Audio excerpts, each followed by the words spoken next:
late. Did you forget to set your alarm clock?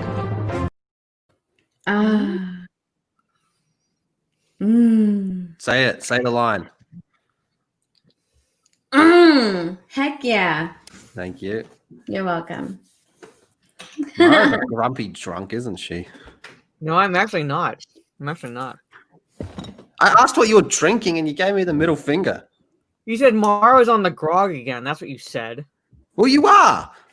I'm not. Are you not drinking alcohol? I am drinking alcohol, but you made me sound like a lush. No, I said Mara's on the... I think you... Nah, you're a grumpy person. You're a Grinch. Did you have a bad Christmas? No, I didn't. And I'm not a mean drunk. I'm not a grumpy drunk. I've just watched a bad movie. Well, if anyone knows what kind of drunk you are, it's Steph. Hey, yo. Welcome to the stream, everybody. Mara and Lethal are already fighting. I need to move my camera or my computer a little bit. Yes. Okay. Hello. Happy Christmas. Happy Christmas, because that's what they say in Harry Potter. And I have adapted that into my daily life, or at least my holiday. Happy Christmas. Happy Christmas, Lethal. Even though it was already Christmas in Australia, I still say it. It's still Christmas here. Happy Christmas. Happy Boxing Day. Yes. Yeah. Happy Boxing Christmas. Day. I'm going to get to the chat and say Happy Christmas to the chat. Happy Christmas. Happy Christmas, Christopher. He told me that he liked that picture that I did of him and his family. Did you see that? When I saw that and he tagged us and said Merry Christmas, I was like, oh man, I really want to put our faces on his family. Just so we're surrounding him too, because he's always there whenever we stream and on Twitter. We're just always and in Discord. So we're always talking and chatting. I was like, dang, I really want to put our photos just around him. And he's just kind of like, oh, I've had enough of you people. I thought that would be, yeah. I thought that would be a perfect big picture of Ryan.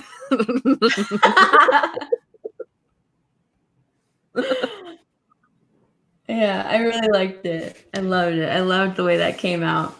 It took a while to do too, because I would put a face on there and then I'd have to do something else. And then I'd be like, oh shoot, the picture. And then I'd put more faces and then I'd have to I got distracted and doing something. Yeah, it took a while. Dang it. Yep. So it turned out. It turned out. And I know it did. I was like, oh, basically, oh my God, the picture I sent you was perfect. For that and the other picture you did. I love that picture of you. It's so cute. Subhuman, hi, happy Christmas, Subhuman. I hope you had a great Christmas. Trey, Merry Christmas. This movie is pretty bad. Yes, it is. Yes, it is. Yeah, we just finished watching it an hour ago? A little more than an hour ago. Yeah, and I was I got to a point where I was like, I don't know if I can do this. I don't know if I can do this. We took a break midway through. Yeah. We literally had an intermission. Yeah, we did. We did. Because I was like, okay. I had at least a legitimate reason. I was like, I gotta take my dog out. I gotta feed the cats or something. I had a legitimate reason, but at that point I was like, I have to leave. I have to leave. It's all right. I'm gonna you know what? Let's pause. Yeah. Because it doesn't matter anyways. I gotta do a thing. That's the vibe. Tina, happy Christmas. Happy Christmas. Biggles, happy Christmas.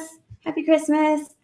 Chris, I haven't seen this movie and probably don't plan on seeing it anyways. Well, see, I was planning on seeing it in theaters. Mm-hmm. I'm torn now because I want to support the theaters, but yeah. I mean, I can't. I mean, I probably would still go see it again in theaters just to support the theaters if I could. Yeah. I'd sit there. I'd probably be on my phone most of the time, but I'd at least buy a ticket so that way they got half the money or so from the ticket, and then bought concessions so they could at least keep that money. for the theaters. I would have released on that. I saw it in the cinema. Yeah, well, my governor fuckhead closed the movie theaters again, so I can't. Yeah. Demons. Word. Heck yeah. Word. Happy Christmas, Demons. Mm-hmm. Zach, happy Christmas. Sister Harrow. Oh my God, these two get married already. Yes. Yes. Is LGBT marriage allowed in both your states? I'm pretty sure. Talking about you two. Happy Christmas. Happy Christmas. Me Be and greater. Be yourself. Hello. Happy Christmas. Happy Christmas. Oh no, wait, chat. The chat jumped. I'm going way too slow. Yeah, Way too slow. Happy Christmas. Happy Christmas. Crazy. What did I say? I have no idea. Sending in Brave Megatron. Happy Christmas. I love that avatar. Raging Rhino. Happy Christmas. I gotta do it. But Luke Skywalker. Yeah. Oh no. Oh my God. Steven, happy Christmas. What is up, Steph and crew and everyone in the chat? Merry Christmas, guys. Also, hey, Mara. Well, fuck you. People like me for some reason. I don't know why. I don't know why either. I say it to Steph all the time. I go, what do you see in her? You can do so much better. Colton, Merry Christmas, everyone. I hope everyone had a great day. I had a really, really, really good day. It was very, very fun. I had a lot of menudo. Menudo, it's so good. It's a stew. It's very good. Yeah, it's really, really good. I love menudo. Is that what that group was named? Is that what that group was named after, or is I thinking about something else? Menudo. Yes. That Menudo group. Yeah. Okay. I don't think it was named after that, but yeah. Well, I mean, like. Yeah. Hi, Colton. Happy Christmas. Happy Christmas. Dave Myers. Merry Christmas, Steph and Mara. Conveniently leave out lethal. Yeah, conveniently. Happy Christmas, Dave. You two are such lesbians. It's awesome. Oh, shut up. Shut up. You two are definitely banging. I had to watch Mad Max, or I had to watch HBO Max because California theaters. Yeah, they're so closed there. Which, sorry. So I guess Wonder Woman 84 is, bad or so-so. Well, we'll get into that. Yeah. Good day, Daniel. Happy Christmas. Uh-oh. Merry Christmas, Stephanie and Mara. And hey, Lethal. It's nice to finally get some respect up in here. Yeah. So finally someone said hello to you. Happy Christmas. The only positive I have is Gal and Steve has decent chemistry, but the fight scenes were awful. We're going into that. We're going in. Everyone else seems to be getting married. That is true. There's like 2 engagements on Twitter, 2 engagement announcements. Oh my God. I was like, I'm like, It was like one right after the other. Like, what are you people doing? Yeah, I don't know. Like, see, Canada must be weird, man, because like X-Ray Girl's marrying a robot or a cyborg. And I want them to have lots of cyborg kiddos. Canada is very progressive, so don't judge. Lots of cyborg kiddos. And I want them to have a themed wedding. I was going to put like Dark Souls in there, because Mark, he loves that game. He's like, this is my tattoo. And I have photos. Behind me.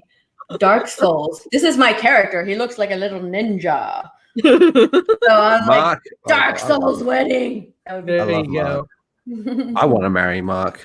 But no, I think they should do a Skynet theme wedding. Ooh. John 42, hail chat. Happy Christmas. Hello.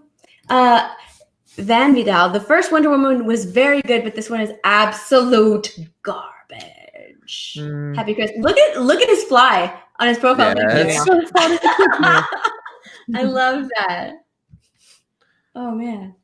I feel like I'm the only one that thinks this movie's okay. Yeah. Well, we'll get into that.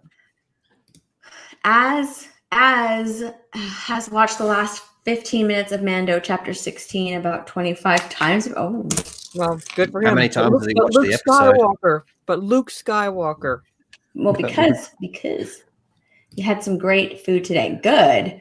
I should have gone back to my parents' house. I need to go back to my parents' house because they made a roast beef, and I didn't eat it.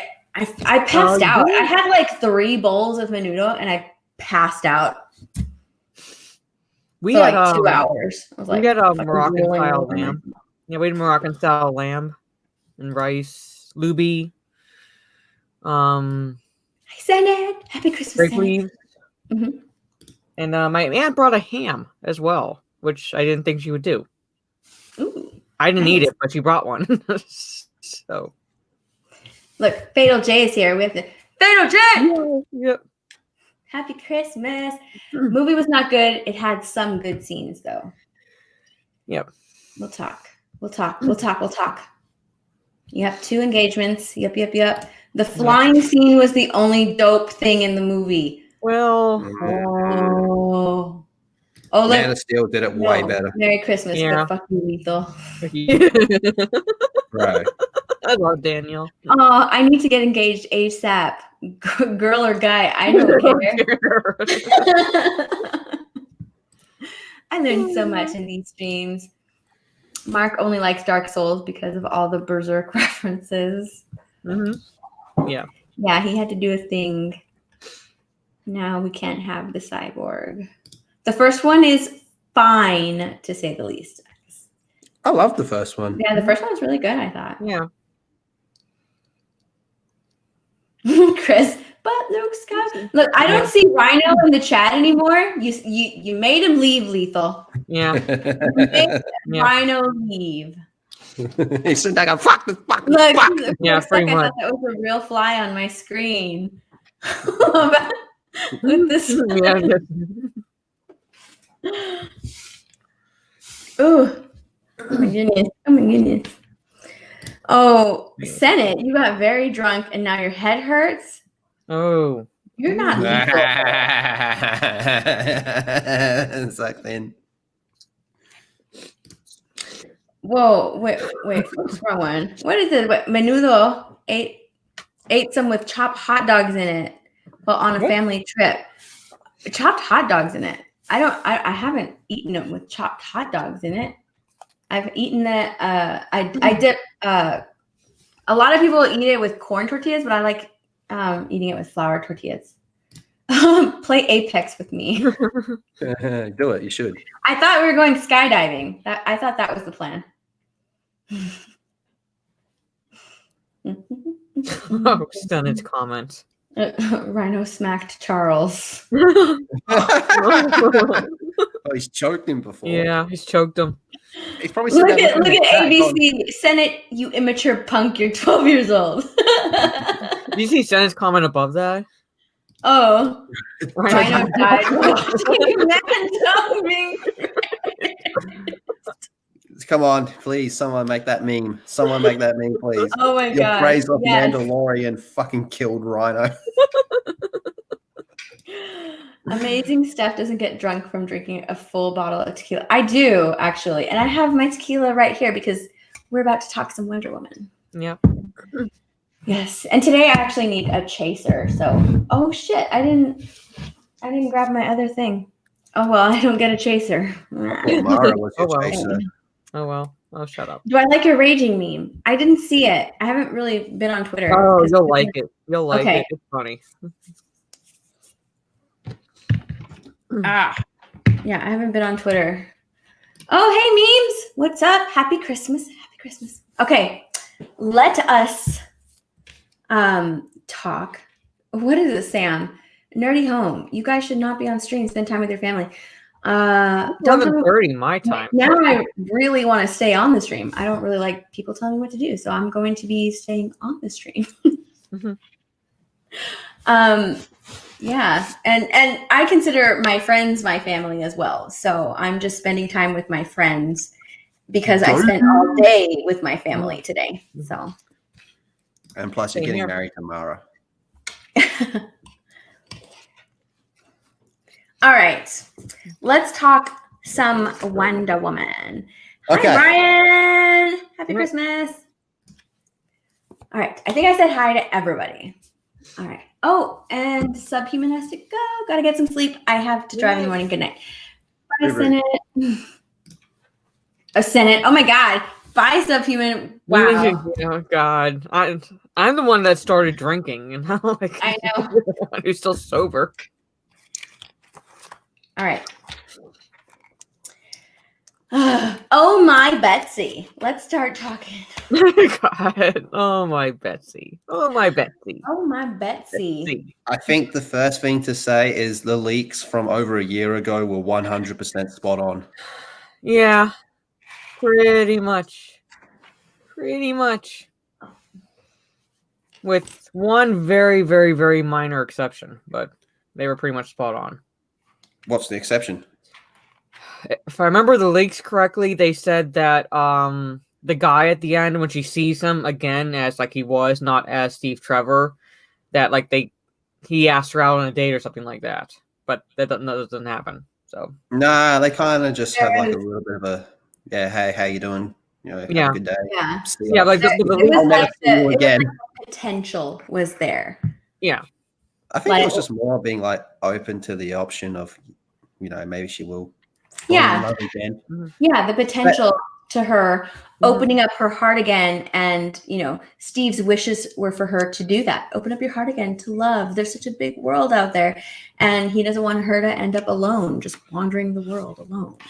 So. But this made me like, this makes no fucking sense. Like, I think I liked the, I think it's okay.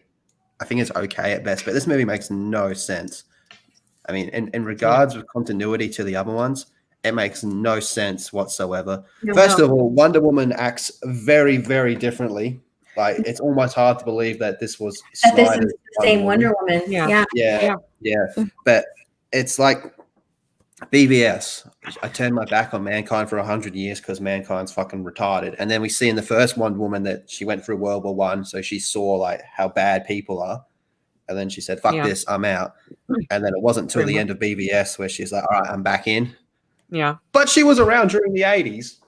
And the thing is, this movie,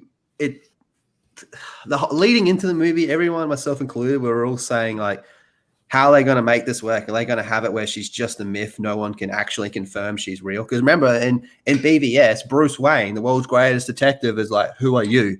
You know, he finds a picture of her in World War I. He's like, I just saw you last night, and this photo's from over 100 years ago. You look exactly the same. Who the fuck are you? And Lex Luthor has been surveilling, right? Yeah. He's been surveilling the metahumans. We do not see any 1984. Yeah, no. but there's no way she was leading into it. Let me finish my point. Leading into it, we were all saying, Alea's going to have it where she's a myth and no one can actually can confirm her. But holy shit, literally every motherfucker has seen her. Yeah. She has a fight in the White House. She smashes security cameras, but that doesn't delete the footage. She's walking around in broad daylight. She's been seen by everyone. She takes out the security cameras after she but it doesn't delete the footage. Their asses. The footage is still there. I mean, so many people have seen her. Like, half the world has seen her. Yeah. And I love when she goes, shh, don't say anything. Don't say anything. Meanwhile, she's like, half the world's population is like seeing. The rest of the mall people are looking at her. But she's this one little girl though. She's like shh. Yeah. So okay, let's start from the beginning because from the start, when they're at the mascara, from the start. Yeah. I liked that. You did. Yeah. Okay, from the start. Everybody's on wires in this movie. I'm sorry. Everybody's on wires and you can tell. Oh, yeah. You can tell. It's so bad. It's so, so bad. So in the first movie,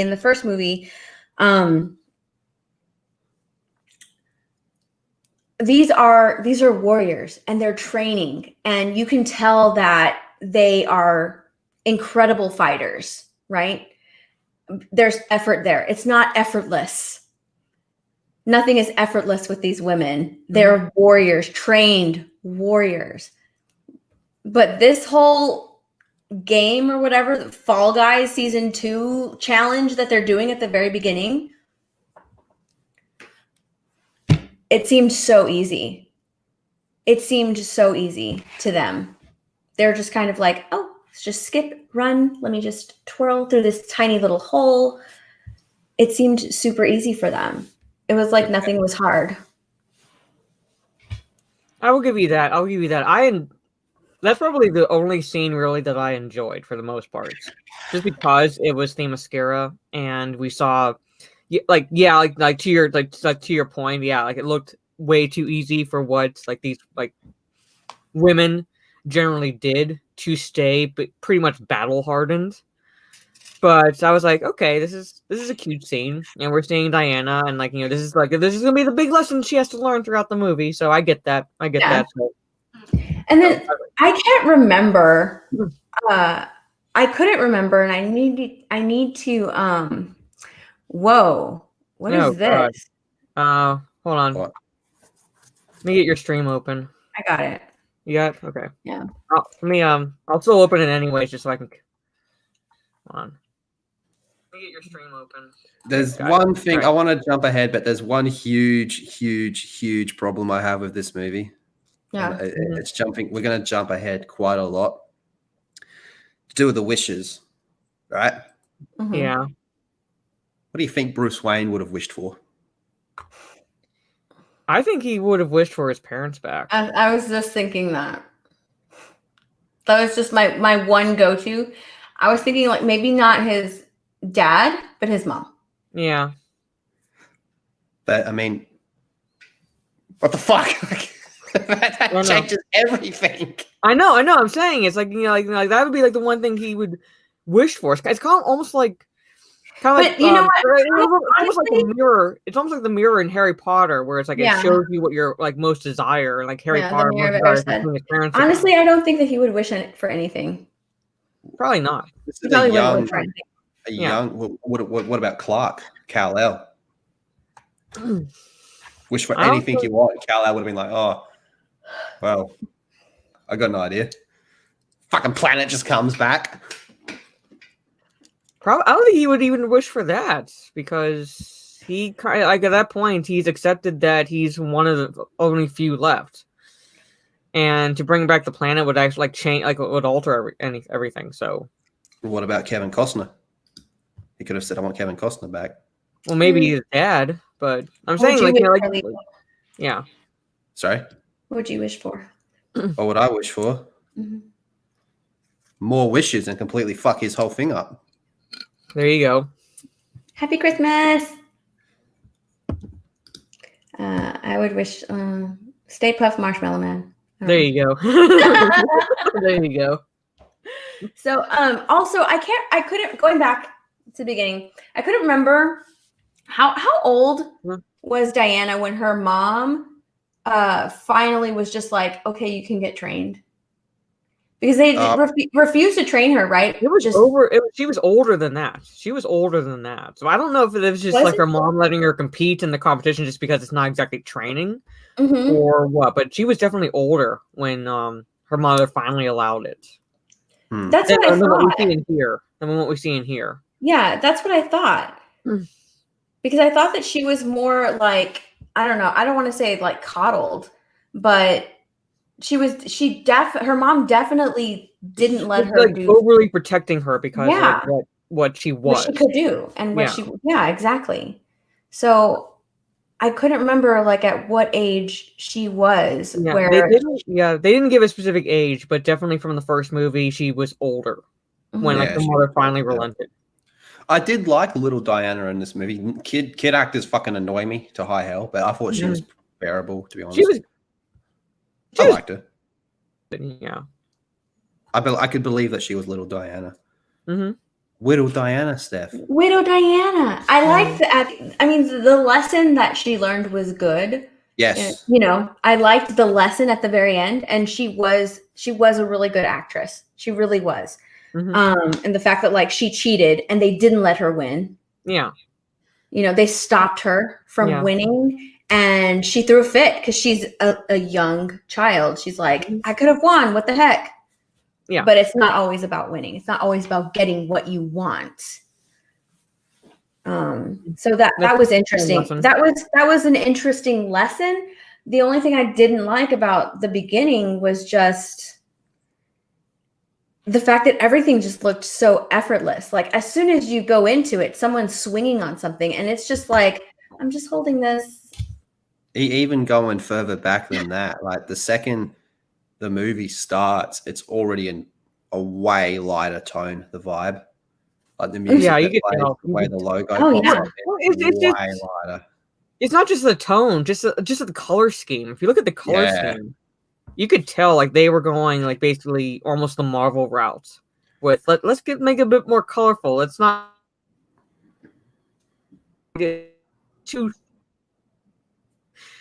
dark, too drab. Like we don't want to do that. That's like one of the reasons I started the movie. I was like, oh my god, I can see where this is going. Yeah, and that's another thing, because I really think that like moving forward with this movie, they were moving forward from Justice League, from that vision. Vision, right? And Wonder Woman was the future. She was going to lead the team, and you can clearly see that in this movie. That's where the DCEU was going. Yeah, you can see that in this movie. That's very, very present. Oh, yeah, definitely at one part that we were talking about after the stream, like you tell. For sure, that one part. Like I said, it's a very it's hard to at times it's hard to believe that it's the same Wonder Woman from the first Wonder Woman movie, and it's also very hard to believe that this Wonder Woman in '84 becomes the Wonder Woman in BVS. Yeah, it's just like you said, like there's like the line where she says basically like she it's been 100 years basically. She kind of turned her back in a way on humanity, because she was like, well, you're there's nothing really redeeming about you for me to to protect this world. So I'm just gonna not do it. And but then like you see her saving a bunch of people in this movie, and it doesn't like it shows like there's really no cohesion. It's like they basically gave Zack Snyder the shaft, and you see like Steph pointed out that this is basically going off of what Justice League set up, and tone and everything like that. So she has a fight scene in the White House with the President of America in the same room. But she's a myth. Please found someone that actually looked like Ronald Reagan. I was like, I know. I don't know my American history. What president was he supposed to be? Well, it was the '80s, so it would have been Ronald Reagan. It would have been Reagan. Okay. Yeah. And guy looked nothing like him. I don't think that this comment, Sister Hero, I don't think that they're playing homage to the TV series. Me and Mara kind of worked it out when the movie was over. This is apparently because of what she does in the movie. It's like New 52. Wonder Woman, which you pull anything from New 52, it's gonna be shit. It's gonna be crap. Well, I agree that for the most part. I mean, I do think there are some good things in the New 52. As a whole, it's a big note, but there are some good things here and there, like Court of Owls and shit like that. But there's some like good stuff, but for the most part, it's like when you're using that as a foundation, then nothing that good can come from it. Happy Christmas, happy Dio. Chomp, chomp. But when you're using Justice League as your continuation point, you're kind of fucked, aren't you? Yeah, pretty much. Pretty much. So then we move forward, right? And we kind of see Diana, and she's saving people. Yeah. In her everyday life, she's saving people. You know, say the bride getting knocked off a bridge. Like you see the lasso come down. The glowing lasso, and they make it seem like she's moving so fast that you can't see her. That's pretty much what it is. And the people who are falling are saved, and they're like, "What? How did I get here? What?" Yeah. But like you see her like running past like someone's window in the cab, you know, so she's moving too fast and nobody can see her. Like but she's doing all of this in her spare time. And then you like go to her house, and she visited the one thing that I did kind of like, it's really cute. Around her house, she has like all of the memories of Steve Trevor. So he's very but fuck everyone else. He's still very well. Didn't she have pictures? She had a picture of the other guys. Pictures of the other guys, yeah. So, but it's still very present for her, even all these years later. Yeah, he's still very present in her life, and like she visited his farm or ranch or something like that. Yeah, Trevor Ranch or whatever. Trevor Ranch, yeah. So I thought that was really cute. That still in her everyday life, or in her life, Steve Trevor still plays a part of it. Like she still remembers him. Like every time she sees a plane. Yeah. Like after that man takes her taxi. Yeah. She sees the plane. Yeah. That man was a good person. He offered to go halves. He did. Yeah, he offered to go halvesies. He's like, I didn't see you there. Yeah.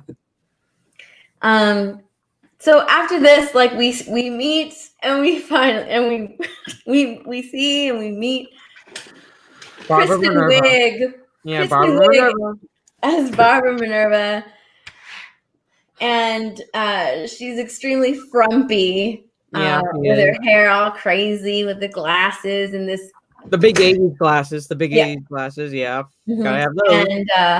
And the fucking big frumpy skirt, like why? But she's wearing this big skirt. They made her look dowdy. They made her look dowdy.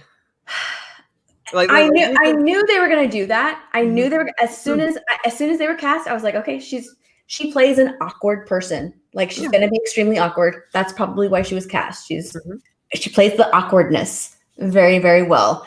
And when we meet her, that's what she's very awkward. Yeah. It's very clear that nobody sees her, right? She's that person that's just kind of like hanging like, hi, oh, okay, nobody notices me. What is that movie? That movie. What?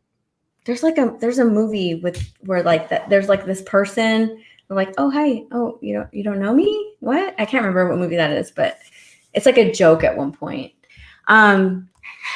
But yeah, so God, she's extremely frumpy and she drops all of her papers because she's wearing heels for the first time in her life or something, and she trips and drops her papers. So here she trips, her briefcase or whatever she's carrying opens up, spills all her papers. Yeah, and two guys walk by. Yeah. They didn't help her. They didn't even pay attention to her. Yeah. And she knows their names, apparently, though. She's been working there for only 2 weeks, but she knows everybo's name. Yeah, knows their names. What's wrong with that? I can. Well, I mean, like, it's like she knows one guy's name, but then, like, Diana helps her pick up her papers, and it's like, oh my God, you helped me. You're my new bestie. You're my new bestie. You're my new best friend. You're my new best friend. You helped me. You noticed me. You're my new best friend. And then I guess not their boss, but like head of HR, something comes in and goes, Diana, do you know Barbara Minerva? And it's like, oh yeah, hi, I'm she. Like we interviewed twice, and as someone who worked not necessarily specifically in HR position, but with HR, you don't remember everyone. I know. That's what I was telling you. I was like, okay, so you interview once for a job, and clearly this movie doesn't take place during a COVID period, right? Because phone interviews. I'm just saying, phone interviews are different. Phone interviews can happen one day to the next. Yeah. But in-person interviews take place like 1 week and then maybe 2 weeks later or 1 week later. Yeah. Okay. But she's like, we had like 2 interviews together. You don't remember me? It's been like 2 weeks. She's like, oh, we had an interview like 2 weeks ago. You don't remember? I don't remember a person that I talked to 2 weeks ago. Like, I don't have the best memory, especially if you're working at a job where you have to talk and meet a lot of people. Sometimes you just don't remember everybody.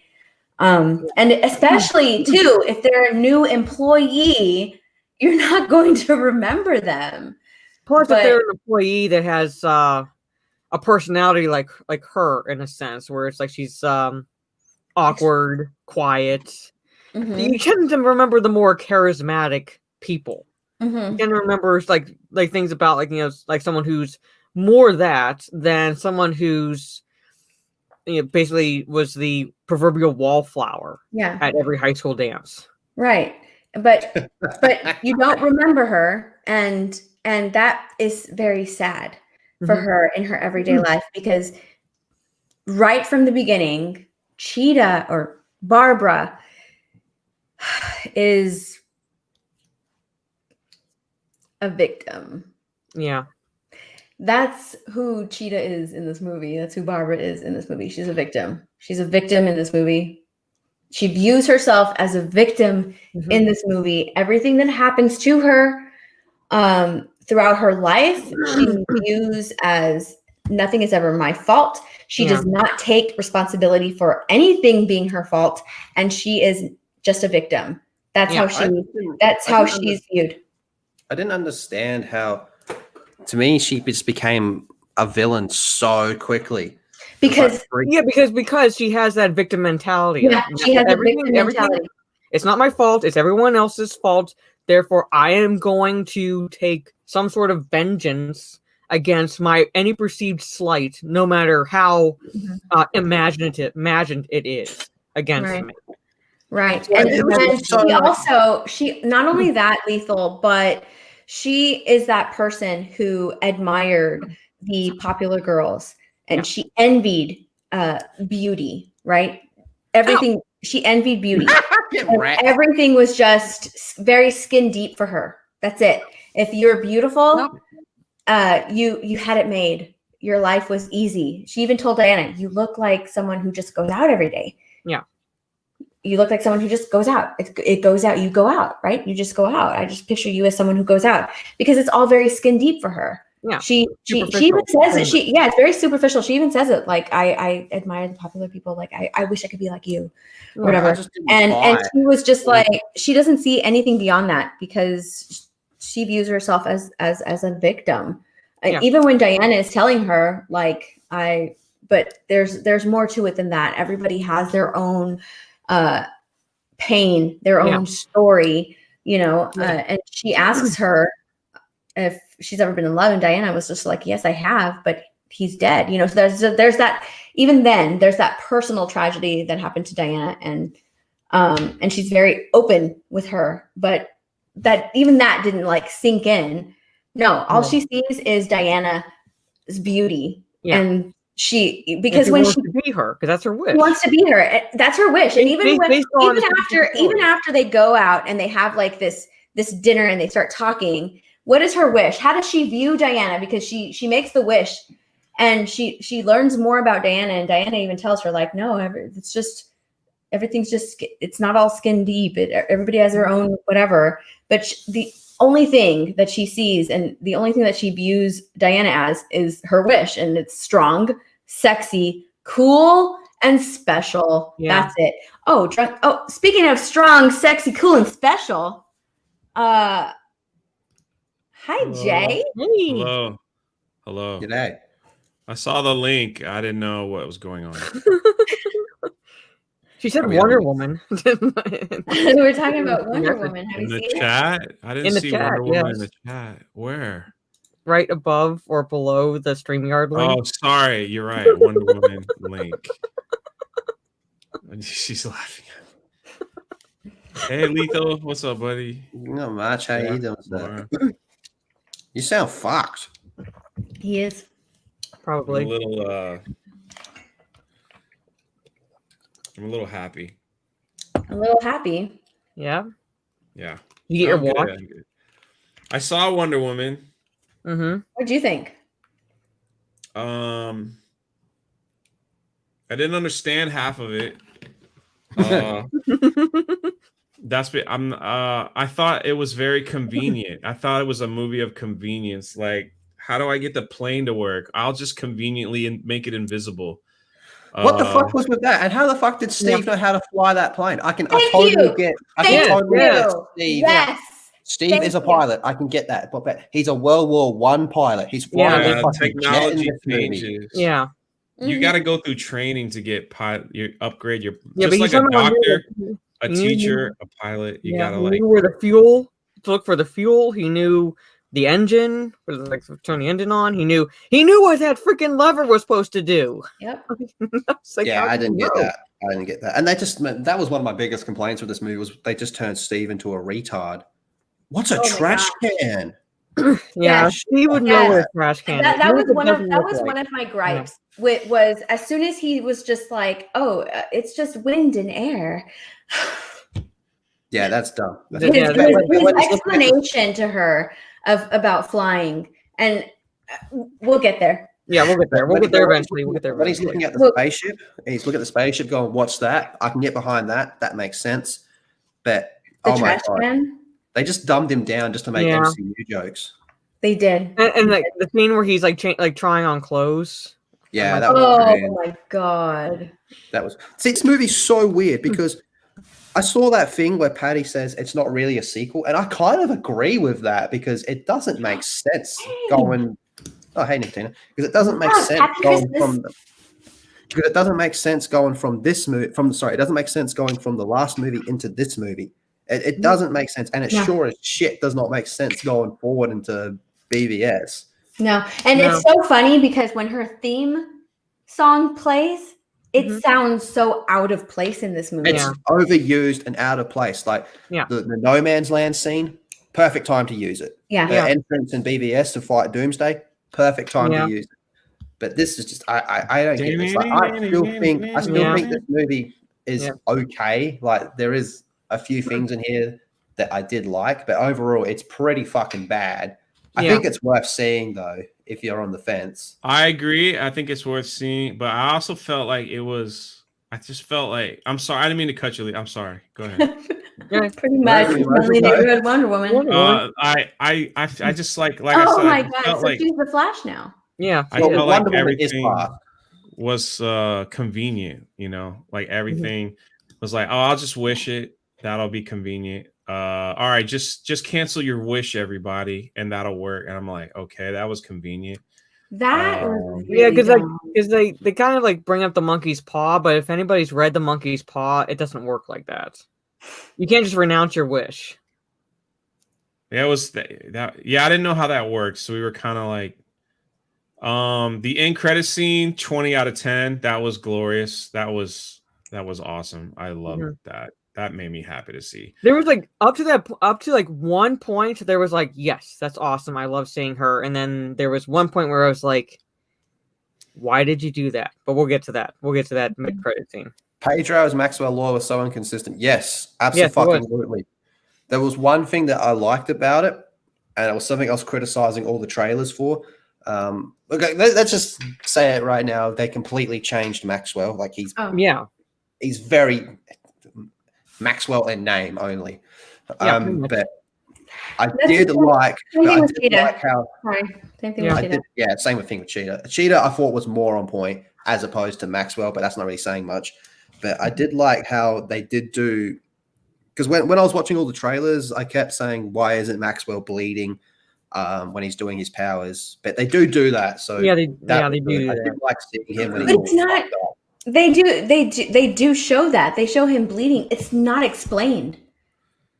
Is it explained? Kind of is. It kind of is. Explained? I don't understand why he's bleeding the whole time. I had no clue why he was bleeding. Yeah, I don't like someone who's not a DC person. Look how fucking drunk he is.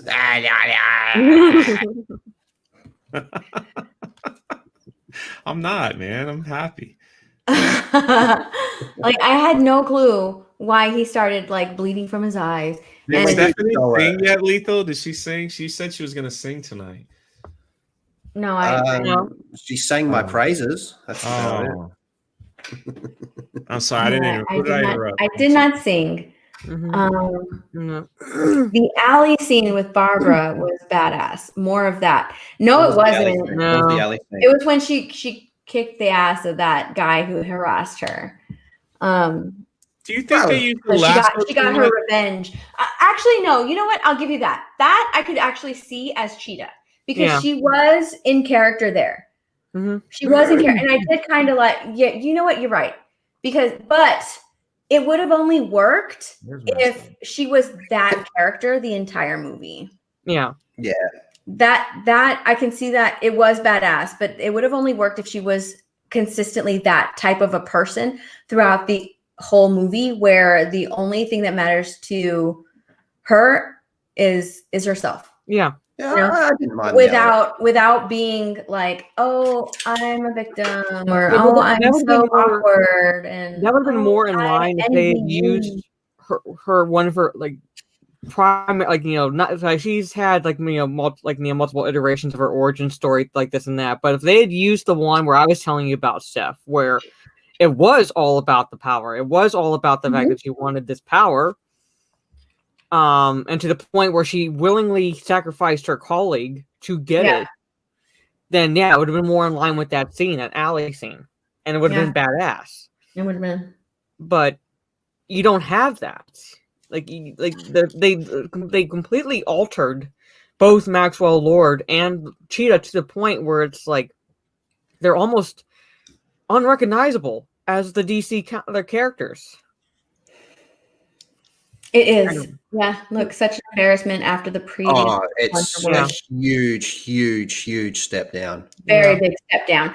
Like, I feel like this movie will, granted, this is nowhere near in continuity with Zack Snyder's Justice League, but I feel like some people will be like, oh my god, is this where his movie is headed? What is this tied in? What?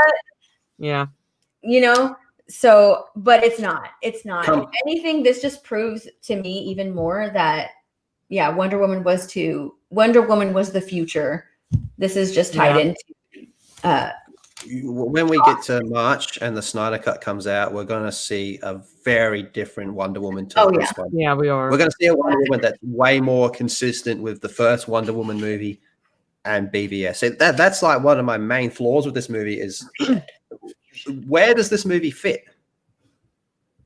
I can't tell. I can't tell really where it fits because it really goes back to the fact that you have this line in BVS literally that says like almost flat out states that she's like stopped saving humanity for 100 years, and her appearance fighting Doomsday is like the first time she's put the armor back on and is protecting humanity. And now you have her, like, you know, the Sister Harrow's comment, friendly neighborhood Wonder Woman, like, you know, saving people every day in broad daylight. And it's like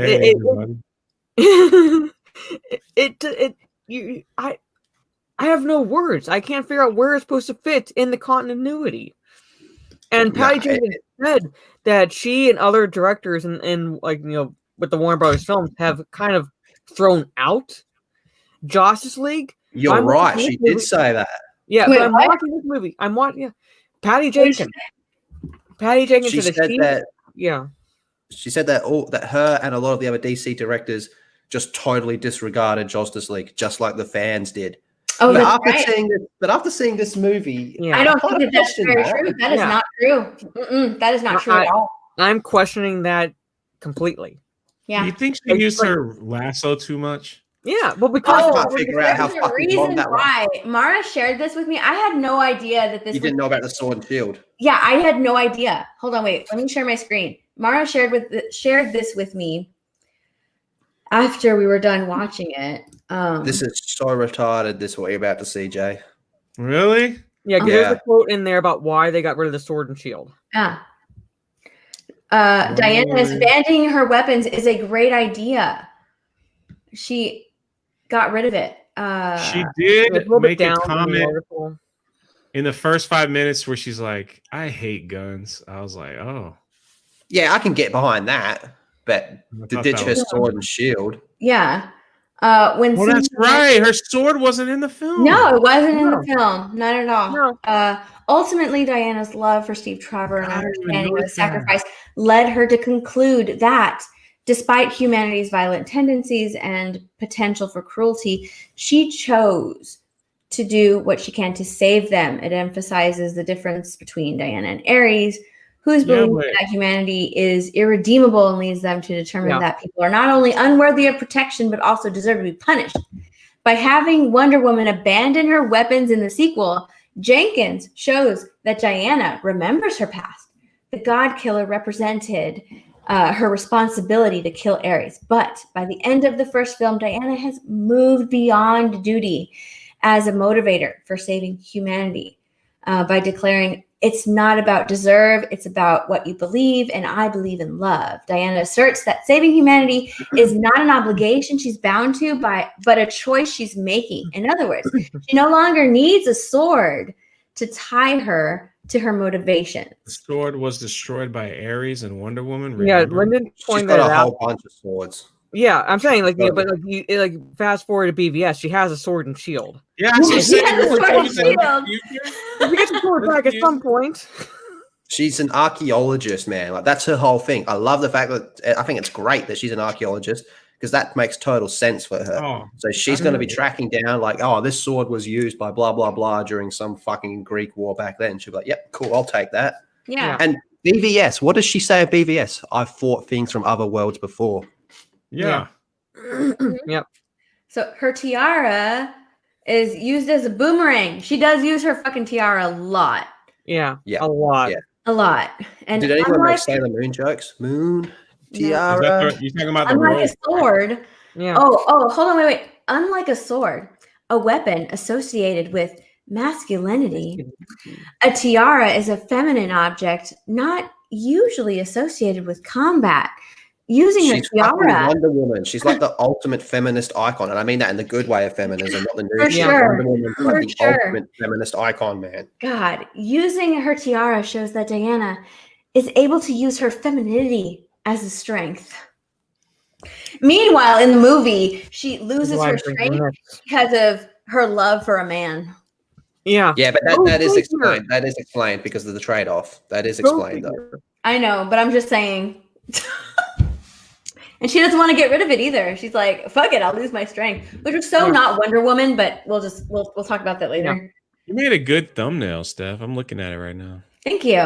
Mm-hmm. So I guess like Mara was telling me that they made her get rid of the sword and shield because it was too violent. You know what that reminds me of? The Ninja Turtles, the second Ninja Turtles movie, where they made them get rid of their weapons because they were too violent for children.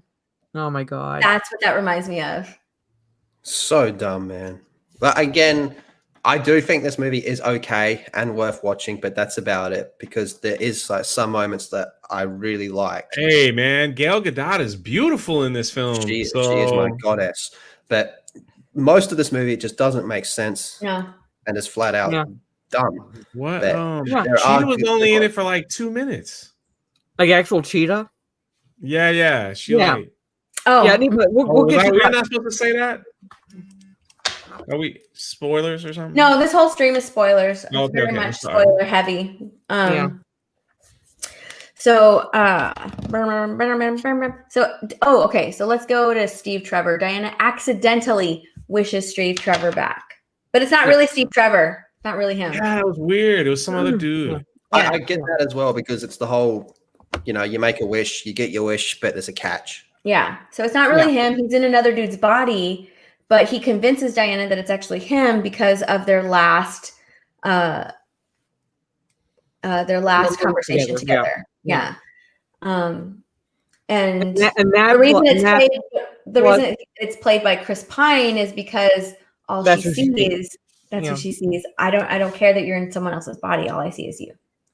And but like also one of the sacrifices that like ends up making is she like loses some of her powers. Like she's not as strong as she normally is. Right. She's not So if you wish, the catch is that like if you wish for what you really, really want, then she's getting rid of something that what she like needs or something like that. I can't remember what the catch was. Well, like to get rid, like you sacrifice a part of yourself. So you sacrifice a part of yourself. You know what I thought was happening before it was explained by I think like who Maxwell Lord explained it. What I thought was happening was as Cheetah like realized, as Barbara realized whatever, as she was getting stronger, Wonder Woman was getting weaker. That's what I thought was happening because her wish was linked to Diana and she wanted to be like her. Like I thought that's what was happening, but I guess not. Well, because Wonder Woman at some point says to Cheetah that like you have like when she's talking to her like basically like you have these powers.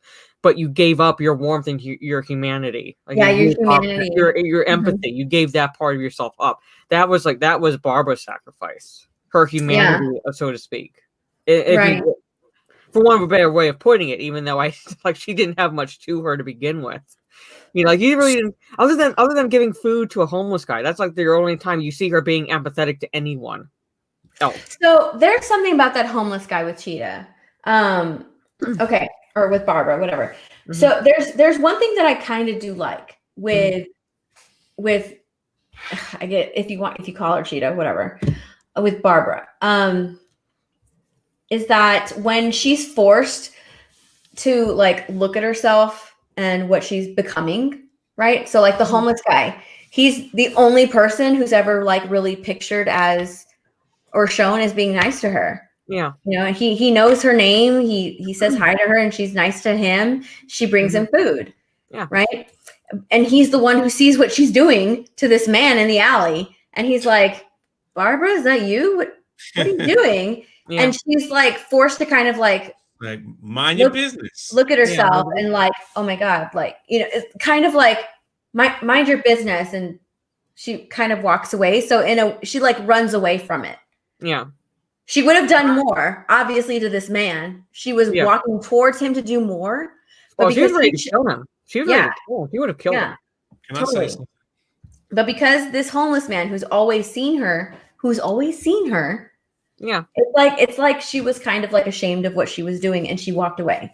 Yeah. And then same thing with Diana. When Diana tells her, you're losing yourself. Like, where's your humanity? Where's blah blah blah blah? She goes and turns it around on Diana because she doesn't want to face that. She doesn't want to. She doesn't want to do that because why?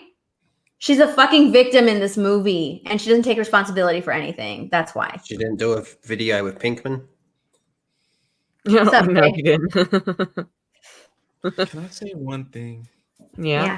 When Gal Gadot was all dressed up in white, the pickup lines they gave the men to use on her were the worst things I ever heard in my life.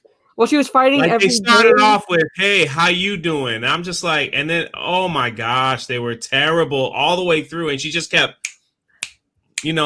slapping them down like in a nice way. She's fighting she's fighting the patriarchy. She's fighting the everyday sexism that you guys have. I didn't say that. I didn't get that at all. Like based on that article that we read, Steph, that they were claiming that party scene was supposed to represent. Oh yeah, I bet those people I didn't get that at all. Fucking retards. Yeah, totally. Because in that, what's funny? Terrible. What's funny? That's what they saw, right? In that stupid fucking article, that's what they saw. You know what I saw? Do you know what I saw? I saw Diana was dressed all in black. Okay. Or not Diana. Diana was dressed all in white. And Barbara was dressed all in black. Diana was ignoring all of these men because she was focused in blue. She's in black. And Diana had a mission. And she would either politely disregard their advances because she was interested in saving humanity, right? She's looking for Maxwell Lord. She's looking for Maxwell Lord. Her focus is finding that guy. Right. And then Barbara, and so she's just like, leave me alone. Well, she's like, throughout the movie, though, she never really accepts anybody's advances in the movie. She's not interested in anybody's advances in the movie. No. Barbara, once she starts getting any fucking type of attention, she's a thirsty bitch. She loves it. She loves being looked at. She loved being praised. She absolutely loves the attention, and she's more focused on that. Yeah. I find that hilarious because that's what I got when I saw it. Mm-hmm. The difference between these two women. Yeah.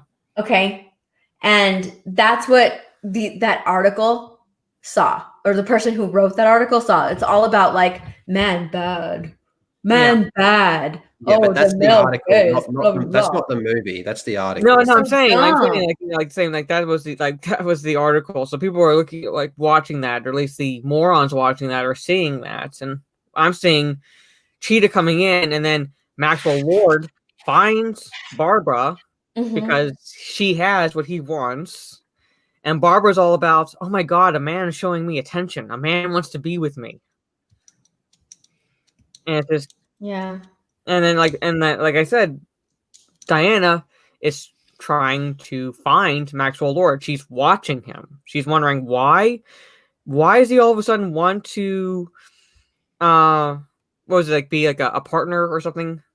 Like she's immediately extremely suspicious. Immediately suspicious and thrown back by Maxwell Lord. It's like she sees through everything that he's putting. She sees through it right away. That makes sense. Away. She sees through it right away. Because she's just like, I don't own a television. And he's like, oh, we can get you one, blah, blah, blah. She's like, well, thank you, but I'm perfectly fine with one that I don't own. Have. Yeah. Yeah. I'm perfectly fine with one I don't have. Yeah. But this dude is like just throwing so much attention and just praise towards Barbara, and she's just eating it up. She's loving every second of it, and it gets even worse and worse and worse with her as the movie goes on. We're not saying it doesn't make any sense, but we're saying that's her reason why she's following Maxwell Lord is because she's not buying what he's selling. The difference is though, like these articles are written by people that want to see feminist shit there and all woke shit. They want to see it so they can promote it as that. Where in reality, it's not actually happening. Yeah, I agree. Pretty much. That's how he marketed it. It's like and Drunk will back me up on this. It's like with the fucking Lego movies. People are saying that there's shit in there, but it's a fucking Lego movie. Yeah, but I think it's still hilarious because it's still so hilarious with Barbara, because even though you just see the difference between her and Diana in this movie, because she just thinks that like this is I want to be like Diana, and I'm finally like Diana, and this must be how Diana reacts to everything, right? Oh, wow. And you can clearly see that no, she's really. That's not Diana. No, but it's just this thirsty bitch who wants all this fucking attention, and she's getting it. Because according to the movie, she was starved from it for so long. But it's because she tries her very best, but I mean, an anomaly. Hello, ladies. You can only including lethal in that. No one loves me anymore. What? I don't give a fuck. As much as you people hate me, I hate you more. What are we talking about? I called him out just because you're my buddy, Lethal. I'm not going to stand for it. Anomalies in the chat. Anomalies in the chat. No respect, I tell you. I'm fucking. What's his name? Look at Rachel Reno. Merry Christmas, drunk. He's saying that you are drunk. I just started talking and I totally missed it. I'm actually feeling pretty happy. Yeah. Hi, Noms. Happy Christmas. I say Happy Christmas because that's how they say it in Harry Potter. And so now I say it. Happy Christmas. They say that at Hollywood Studio in I know. The Universal I have to get down there. I want to visit Universal Studios so bad. Oh, it's wonderful. You will absolutely love it. I don't want to leave. I want to live there. I want to live in the wizarding world of Harry Potter. That is where I want to live. Yeah, but you're a fuck, I haven't seen the movies. You're a what do they call them? The non-believers? The Muggles? You mean Muggles. You're a muggle? Non-magical Non-magic folk? Are you non-magic folk? Are you a muggle? Yeah. I'm a huff and puff. You're one of them non-magical hoes. Isn't that Yellow. what they say? I don't like the color. No. Where's Slytherin? I am a Slytherin. Slytherin. Because I'm going to sliver in that ass. I am a Slytherin. I have my hoodie. Yep. I went to get my Huff and Puff hat. Oh my god, you're a Hufflepuff. Yes, he is. Yeah. Oh, Steph, I gotta show you what I got my niece. Hold on. Okay. I am a Slytherin. Slytherin for life. Slytherin. How unfair. Oh my god. Look at my favorite Christmas present that I got. I gotta show y'all. This is the best one. Benzo. I can totally see that Benzo. There it is. Yay! Here it is. I know who got So- that for you. No, I didn't for like the first 2 days. No, what? 2 days? Oh my god, that is so cute. Is that a onesie? It's a onesie. See, onesie. Is that a Die Hard Christmas book? Yeah, Yes, it is. I can read it. Oh, look at those drawings. Those drawings. I'm sorry. Those illustrations are so bad. Yeah, they try to make it like kiddish, I guess. Yeah. Kiddish, is that a word? That is adorable. I Yeah. need that book. Oh my god.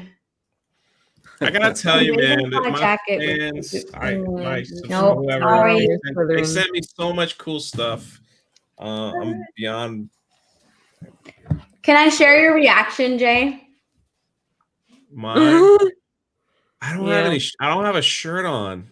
Does it show anything? We don't really see it. I mean, like the fact that you're not wearing a shirt. What? But Mara already saw it. yeah, Yeah, I I did. showed her. Showed it to me. Look how drunk Jay is. Ah! Yeah. I had a lot of eggnog, man. I probably shouldn't have came home. I'll just show. I'm gonna boomer it because I can't share my screen on my text messages. So I'm just gonna show you guys. I scared her. He I did. was like, "Is this from you?" And then she sent a GIF, and I was like, "What does this GIF mean?"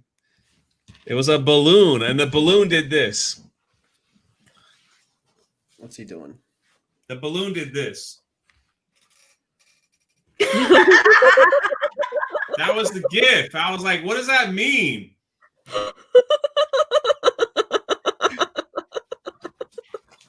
That's how I replied to Jay. And That's how she replied. I was like, "What is that?" I love her Stitch reply because she showed me her Stitch. Oh, this Stitch one where Stitch is like picking his nose with his tongue. Yeah. Yeah. Jay will ask me a question. I just reply back in GIF. All right. No, I just put Here's reply to his Cara Dune gift. Yeah. Those are private videos I send you. I love it. I didn't. Now that I know you share them with people, I'm not sending anymore. No, she I didn't don't share share it. all of them. That was just one of them. Yeah. Yeah. Because I might have like. I love private the I love the information on nostril shot, but like when you And get this close to the camera. this was my gift.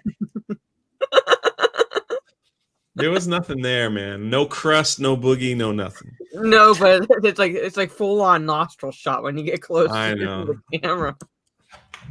Lethal, do you have eggnog over there, buddy? Yeah, but no one fucking drinks that shit. Really? Yeah, but you gotta add You gotta add stuff to it. you gotta add some special stuff, man. See, Yeah. we're over here. We just skip that and go straight to the special stuff. Yeah. You That's know, it's probably- Christmas Day, man. Do some shots of a good-looking girl's titties or something. You know, fucking in the spirit of Santa's birthday. Oh, I'm partial to honey badgers as a house name. Mm-hmm. I've never drank eggnog. It just What's doesn't wrong appeal with to my me. face? Is it fun? Yeah, I think chocolate eggnog tastes kind of like melted My ice cream. face looks normal. I don't like Phil. It's a I'm little right there with puffy. you. I don't really like eggnog either. But That's like okay, chocolate, I but like like chocolate eggnog, if you like chocolate ice cream, to me tastes kind of like you let a milkshake melt or ice cream melt and you were drinking that. That's what it tastes like. Not to too me. many people like eggnog. It's very fattening. Sorry, fattening. What the heck? Fattening. I'm sure you didn't just drink the special stuff straight. Like you like claiming it was eggnog or something like that. Is that what the kids are calling it? These Look at days? what Anomaly did. He totally threw us off. Let's get back talking more. That's all right. Yeah, I like yeah, hanging yeah. out with y'all. Y'all are like my favorite people, man. Christmas I want to be around my favorite people. The only good things I have to say about Wonder Woman 84 was I thought Gal was pretty good at conveying the emotions. When she got her ass handed to her by Cheetah because of all the wish crap in the White House and she's on the ground and she's like trying to reach out to her. I liked that. The Beautiful Lie I thought was the best part of the whole movie. But that's about it. Did you catch that, Mara? What? The Beautiful Lie part. Beautiful lie. Beautiful Lie is The- one of the songs in BVS. It plays a lot when Bruce Wayne's around. Bruce Wayne even says that at the start of the movie. He goes, "It's a beautiful lie. It's all fucking bullshit. It's a beautiful lie."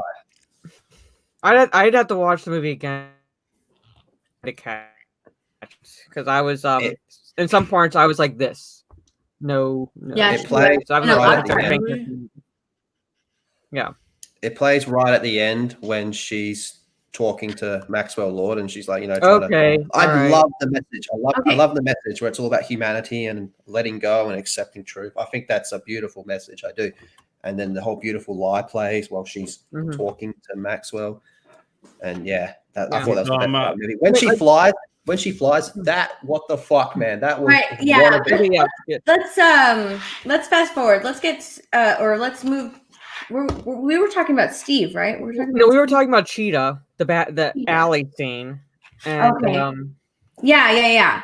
So, Cheetah in the alley. Oh, okay. And like when she's forced to like actually look at herself. Yeah. She doesn't take responsibility for anything. Cheetah is very much featured as a victim in this. And that's why I put out a tweet today. That tweet that I put out, or like, do you think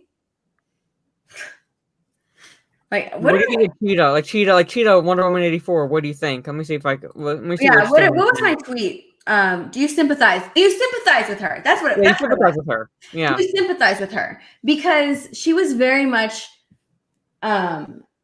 pictured as a victim in this movie. Yeah. Like, oh, woe is me.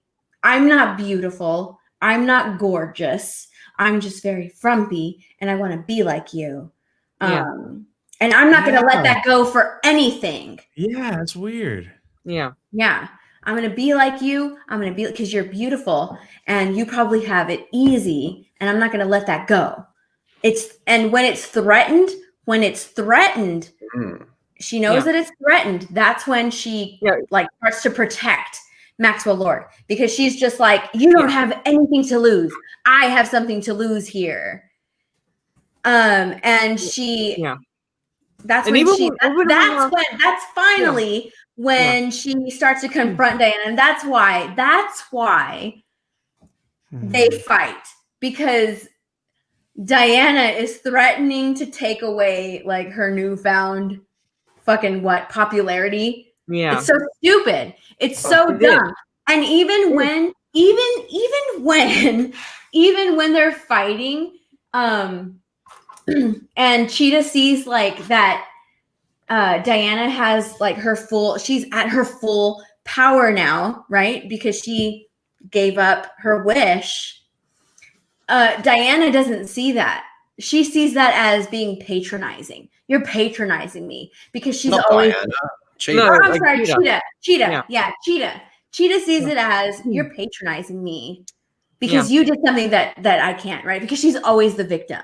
She's always the fucking victim. Yeah, but even in the White House scene, when Diana's saying, like, you don't know, like, basically, like, what you wished for, like you don't know what this entails. You don't you don't, like, basically you don't know what exactly you're asking for, or what you asked for, and then so she's trying to get through to her head everything that, like, what, like, basically, again, the conversation she had where it's like, you're looking at me and you're seeing a pretty, like, a beautiful woman, but like I lived through tragedy. I lived through tragedy, and like there's more to me than like what you're seeing.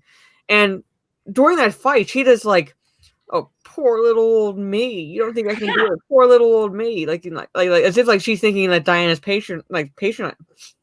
Can't talk right now. Patronizing. Real quick. The coolest part was they filmed a lot of that where I grew up. Oh, yeah. Going to in Washington, D.C., going to the metro station. That's Lafayette Plaza. I've been there a billion times. That mall they used, it looks just like, it's called the Springfield Mall.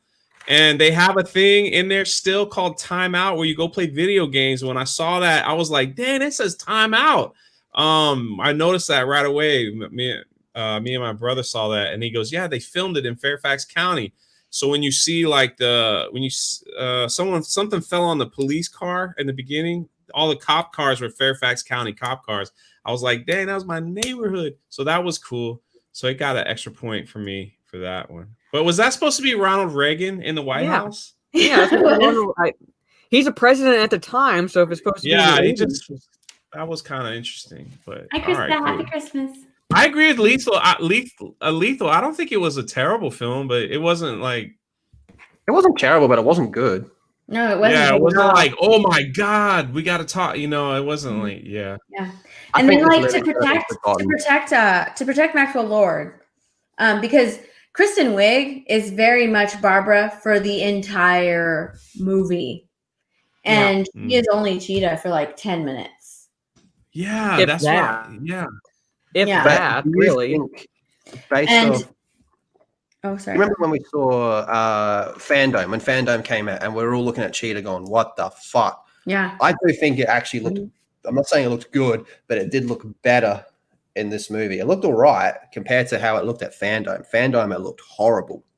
Well, even Fandom, but even her face though, even her face, like she's not covered and there's no fur. That's all makeup. And you can tell what's bad is that you can tell that it's makeup. That's the bad thing. Yeah. Well, not only that you can just tell that it's just makeup, but I'm like, did they even look at pictures of Cheetah when they were doing the stripes on the face? I'm Robot Mara. Dot. All right, sorry. I'm sorry. It did. I'm not saying it looked amazing, but compared to what it looked at Fandom, to me, I thought it looked like they touched it up a little bit. But the part where she swings in and saves the kids, I swear that is some of the worst shit in the entire movie, because when she swings in and grabs the kids, she doesn't even grab them. Watch her arms. It's like Skyrim. It registers as a hit, but it didn't hit. Her arms just kind of like blop, and then the kids are in her arms. Yeah. Well, I love Tiny Wonder Woman. What? Yeah. The little kid playing Diana. I thought. Yeah. I thought that scene was awesome. Well, I did. Anyway. Happy Christmas, Tim. Christmas brought Tim brought tacos. All right, sorry. What was the shoulder pad count on this movie? I don't even know what the shoulder pad count on this movie was. What's a shoulder pad count? It's the 80s, right? So people in shoulder pads. It was so dumb. It was a stereotypical 80s movie. I swear to, when it was over, I was like, can't wait for Wonder Woman 94. Everybody's gonna have that curly Mariah Carey hair. Super thick. Seeing anybody wearing Spice Girls shoes. I agree with nude lips and like pencil eyebrows. It was completely fucking stereotypical. I think the mall scene, they overdid it. They overdid the 80s clothes in the mall scene. I was like, what? Why is everyone wearing like members only jackets and stuff? That's so weird. Yeah. Did you, by any chance, have any of you played Injustice 2? No, I have it downloaded. I put a lot of hours in that game. Go look at how Cheetah looks in that game. It's pretty fucking good. I imagine like the whole lot better. Like I said, like they might have touched up some things, but I'm like looking at like just the makeup itself on the face. Like I don't care if it was like necessarily not fur, but I'm like, did they even look at pictures of cheetahs before they drew the lines on her face? It looked like they just went doop, that's it. And just they looked at like an actual cheater, so I don't know. I don't fucking know. But it looked really bad, and it looked like makeup. It was makeup, and you could tell that it was makeup. And that's kind of sad with a movie at that. Yeah. With that budget that you can considering how long this movie was delayed for that it's makeup and it's considering that as well, they had some time to put more work into it, I suppose. You know what it looked like? I'm sorry, but I watch a lot of beauty YouTubers and they do a lot of recreations of I'm the most beautiful YouTuber. They do a lot of makeup recreations when something new comes out. Maleficent, I loved watching the Maleficent ones. But you know what I'm talking about. things like that. That's what it looked like. It looked like a recreation of a cheetah. But even like the YouTubers do like a lot better recreations than like, what they paid people to do on that movie. I'm just saying that's what that's like the end. Yeah, but I'm just saying that's like the end thing. It looked very low budget. Yeah. Like I don't have a lot of money. I'm a YouTuber who does recreations of characters that I see in movies. Right? That's what it looks like. You know what they could have done? They could have said, you know what? There's been so much backlash against what Cheetah looks like here. They literally could have digitally colored her hair red if they wanted to. That's how much time they had, and they didn't do it, and it just looked horrible. With the platinum blonde hair when she became Cheetah. Y'all reading what I mentioned too. Thanks, Lethal and Steph. Well, I think a lot of people have similar thoughts with this movie. I personally think that I am in the minority by thinking this movie's decent. No, I agree with you. I accept that most people are probably going to disagree. Like I said in my review when I first saw this movie, I'm a big DC fan, and for the most part, I do like the DCEU. So I do find I do honestly think there is some stuff in this movie that's pretty enjoyable, but it's not good. It's not good. I accept that it's not good, but there is things in here that I do like. Well, like Steph asked me when we were done watching the movie, for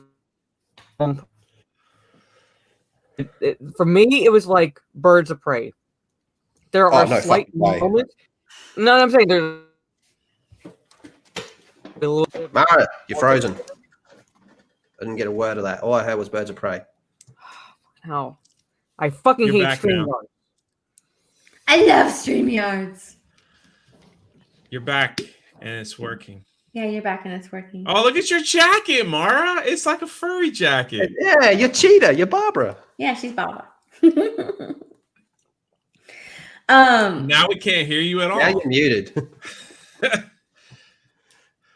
Now she's cursing up a storm. Yeah, she's totally cursing. She's like, oh my God, my fucking microphone. She cursed it so bad that cat jumped up in the bed behind her. Did it twice. That did it twice. It did it twice. Did it twice. No idea what you're saying. Mic. Did it twice. Probably unplug your mic. She went mute. Oh, okay. But when Mara, say something. Muted. Leave and come back. Yeah, leave and come back. So when Cheetah was like no longer satisfied with being when Barbara was no longer satisfied with copying Diana, right? Being Diana's mimicking Diana, fucking just with her wish. Instead, she got greedy, right? And that's how she ended up being Cheetah, because Kristen Wiig, she was Barbara for the majority of this movie. And she got greedy. She's like, you're not going to take what I have. You know what? I see you now. You want to just be good. No, you're not going to, you're threatening to take away what I want. And she got greedy and she decided that she wants more. She doesn't want to be Diana anymore. She wants to be better than Diana. She wants to be the best. An apex predator. It's so stupid. So dumb. So dumb. So when Maxwell Lord is like taking everybody's health, he decides to give Cheetah their rage. And that's how she becomes a cheetah. Mm-hmm. Do I have that right? Oh, Mara, I can hear you. Yeah, we had you, Mara. Yeah, because it disconnected my mic and then it was trying to read the damn laptop speakers, but it wasn't working. That's what I said. That's why I hate StreamYards. It doesn't work. Or it does that. Disconnects my mic twice. Disconnected my mic twice. I don't know why. Look at Jay. He's like, he's giggling. Because we have a DM going. Oh, you and me? Yeah, dude. Did you get my last message?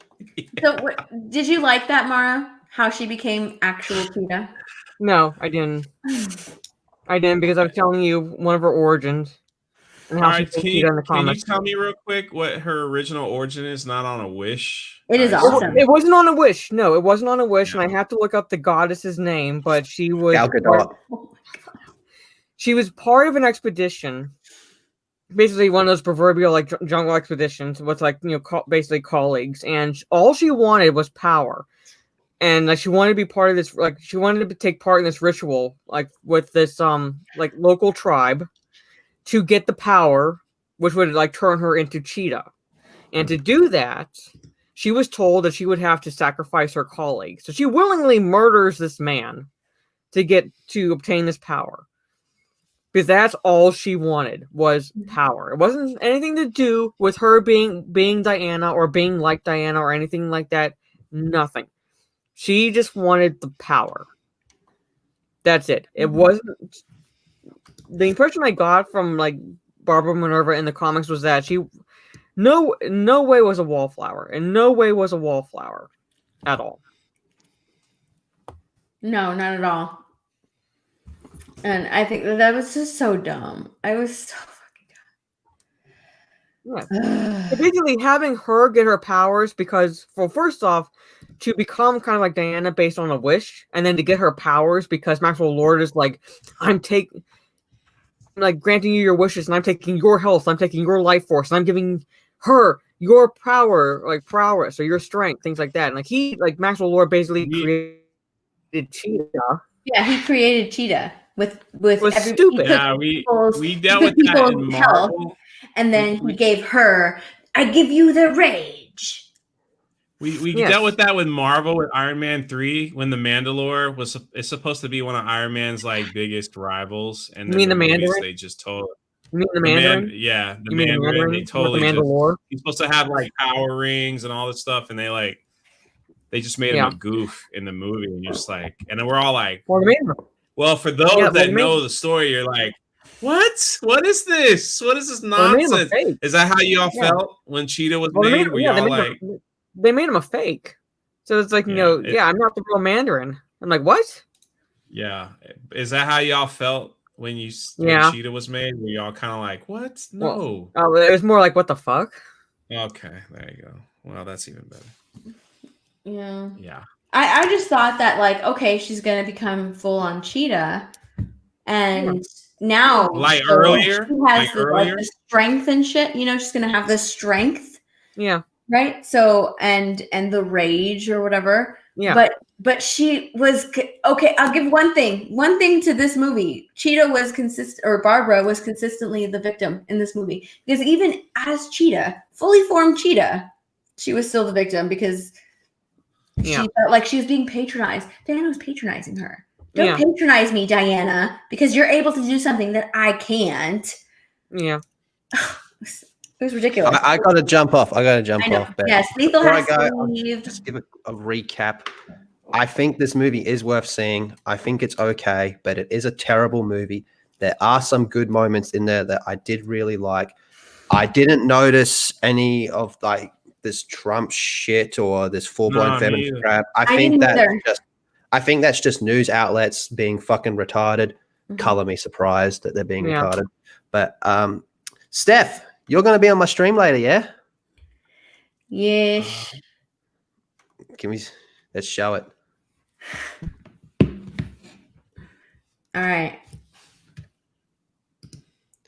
So yeah, we have Seth Gamble coming on tonight, who is a professional porn star. He's going to be playing the Batman in the upcoming Batman series by Axel Braun, who did the fantastic Captain Marvel one. So that's later. The link's there, the events made and everything. And set reminders. Set your reminders. Yeah. Set your reminders, man, because I think this is going to be a good one to end the year. So yeah, we'll be talking. And Steph will be there. I will. I'm very interested to see if actually no, I don't want to say. It was something that Lethal told me, but I don't want to say. Yeah. Come watch Steph's reaction to the male porn star. I'm more interested in talking about the Batman, to be honest. Like I really want to talk to him about Batman. So this one kind of sums up the trifecta, because first we had Axel, then we had Kenzie, who played Captain Marvel, and she's also playing Harley Quinn, and now we have Batman, who's also played Luke Skywalker, Deadpool, and a certain Grease character that made Steph. Yeah, he played. Oh man, dang it! Subhuman left. He's asleep now. But yeah, he played Danny Zuko. I didn't even know that. I was like, what? Yeah. Apparently they did Grease, and yeah, he played Danny Zuko. I was like, what? No way. So yeah, hope to see you all there. It should be a good one. But on that note, ladies and gentlemen, stay safe, take care, praise Goddess, and I'll see you all later. Bye. Bye, Lethal. Bye. Going back to that stream's gonna be pretty good. Kenzie was awesome. Axel was amazing. And so I'm looking forward to speaking to Seth about the Batman. Because I did watch look, going with his Kenzie stream, I did watch the Captain Marvel one, and I'm just saying Axel, like his costumes and stories, and they're really good. Why are you laughing? They're really good. What? I'm not laughing at you. Oh, but I never laugh at y'all. I'm not laughing. So I'm actually really interested in seeing, like, I'm wondering if Seth has his cowl already, so like, do you have it with you? Can you show it to us? Like, that would be really cool if you did, because they're basing it on the new Batman movie that's coming out. So I'm kind of interested. I'm wondering. I'm very curious. It'd be interesting to see if he does. Yeah, I want to see it because the costumes are really, really good. Look at Dr. Coffin Nails.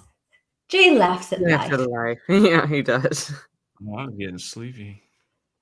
Well, it is like 10 to 1 our time. Oh my God, Daniel. Fuck you, Lethal, you cunt. So going back to Cheetah, yeah, even in her full formed Cheetah, I got all of my powers. I'm right here, fully formed. Yeah. Better than you, right? Because she wanted to be better than Diana. I want to be the best, is what she is saying. I want to be the best. I want to be better than Diana. I'm tired of mimicking her. I'm not going to be her, right? So I want to be the best, or her version of the best, because everybody has their own lives, their own pain, and she doesn't see that. She never saw that in this movie. She only sees skin deep. And even as Cheetah, it really just bugged me, because even as Cheetah, she's still playing the victim. Yeah. Thinking that Diana is patronizing her because she can't give up her wish. Yeah, that's why I said, like, at the end of like us watching, I was like, that's not Maxwell Lord, that's not Cheetah. I'm like watching this entire movie going, that's not them. No, like basically, like, there's like many gripes I have about this film, but the biggest ones I have were, I was actually bored watching this movie. Oh, you were. I actually wrote down, I kid you not, I wrote down, because I was taking notes on like things that I wanted to talk about. And I wrote down, Mara yawned during the convoy chase scene. I did. It was supposed to be an exciting scene, and I yawned. I was like, that's what, like, it's kind of like, that's why I brought up Birds of Prey earlier when I was going to make a point, and that is, like that movie's biggest sin wasn't that it was woke, or not that it had identity politics necessarily. It was a boring movie. Like, it's like biggest sin, like, then like close second was the character assassinations to it from like most of the characters, and that's like the same thing with this movie. Biggest sin was that it was a boring film, and then they assassinated the villains, because there was no clear villain in this movie. There really was no, there was no clear villain. I was telling that to Mara after the movie. Like, even Birds of Prey had a clear villain. Like, you can give that to Birds of Prey. They had a clear villain. It was Black Mask. even though that wasn't Black Mask, but it was still Yeah. Black Mask. There was not a clear villain in this movie because they made Barbara a victim, right? So they wanted people to sympathize with her, and even Maxwell Lord, they wanted people to sympathize with him. Like, oh my God, my son. And at the very end, when you see his life, because Gal Gadot or Wonder Woman has the lasso of truth wrapped around his leg, and you see what he went through as a child. They give him some backstory, but you're not supposed to get that at the very end of the movie when he's doing all this shit, when he's caused all of this chaos, and you find out like, oh, that's why. Oh, poor guy. That's why he's acting this way, and I'm supposed to pull at your heartstrings. And I was like, yeah, that's why he's acting. Yeah. Oh, and now he wants to go find his son because look at what happened when he was little. Yeah. Really? Yeah, you're going to make us try and sympathize with a villain, with the person who's supposed to be the villain of this movie at the end of the movie. Talk about patronizing. That's really patronizing right there. Yeah. So I don't feel like this movie had a clear villain. I mean, yeah, he did all this crap, but are we supposed to sympathize with them or not? Are they a villain or are they not a villain? Because they both lived. Nothing happened. There were no repercussions. There were no repercussions for either of these people. None. No repercussions for either of these people. No, Cheetah just like forgave her wish and then she was okay. We don't see her renounce. We don't even know if she gave up her wish though. Oh. She lost the Cheetah powers because those were powers that Maxwell Lord bestowed upon her because he was renouncing what he did. Yeah, but she made her wish. Yeah, she made her wish before Maxwell Lord even got the gem. I thought her wish was to be like Diana. Wonder Woman. Yeah. Yeah, but she made that wish before he got the gem. Yeah. And turned himself into the stone or whatever. And we don't see her after that. So, like, we do assume because Maxwell Lord renounced his wish to be the wish master, essentially, that it would undo everything. And I'm like, that doesn't make any sense because she wished her wish before he wished his, which same thing with Diana. Diana had to renounce her wish. She had to. So, but we don't see Barbara do it. Sad. I was sad for her. Yeah. See, okay. You say that, right? You say that. I told Mara after this movie was over, the only part that tugged at my heartstrings was when Diana had to renounce her wish. Yeah, that was sad. Right? But why was it sad? Why? Because I was remembering the first Wonder Woman movie when she did it the first time and she went through that pain. Yeah. That's why it tugged at my heartstrings. Not because this movie was any good, but because she had to get rid of him, but because she had to sacrifice him again. Yeah. Because of the first movie. You're reminded of the first movie, and that's how good the first movie was. This movie was trash. This movie was awful. Funny. Like the funny part for me was when he had to like launch that missile. Oh, and then God. she laughed at that missile. That's why I was like, and I was like, man, them kids would have been out the road by now. If they saw trucks coming, they would have been out the road. Like that was kind of weird for me. Like she lassoed the missile, and I was like, oh, why are those kids in the road for so long? Yeah, I'm like, okay, like are they explosions? There was like explosions. There was trucks flipping. There was everything, and their parents are outside. If I see someone just turning down the street, right, I would be like, get off the street, kids, get off the street. There's a car coming just down the all the way down there, but still, it's coming this way. So why don't we just get out of the street? Well, like not just that, but they're like, big ass trucks speeding along, and the kids have plenty of time to see these trucks, hear the noise that was happening, get off the road, or even the adults saying, "Hey, kids, go off to the side, wait for these cars to pass." When Mark says "big ass," I love it when she says that. I feel like we're nitpicking this movie, but this movie is just That wasn't a nitpick. That was funny. There's so much wrong with this movie. There's so much that's bad with this movie. And I thought to myself, I'm just gonna go in and just watch this movie. Let's just watch this movie. I know that I automatically, right from watching the very first trailer, I didn't like Kristen Wiig already as Cheetah. Didn't like that casting as Cheetah. I hated that casting right from the very beginning. Seeing her as Cheetah, didn't like it right away. I just don't like her. I don't like that actress being cast as Cheetah. And I'm sorry, but and I was telling Steve, I was totally right. Like, she is so miscast in this movie. Yeah. Actually, no, she's not miscast in this movie. You know why?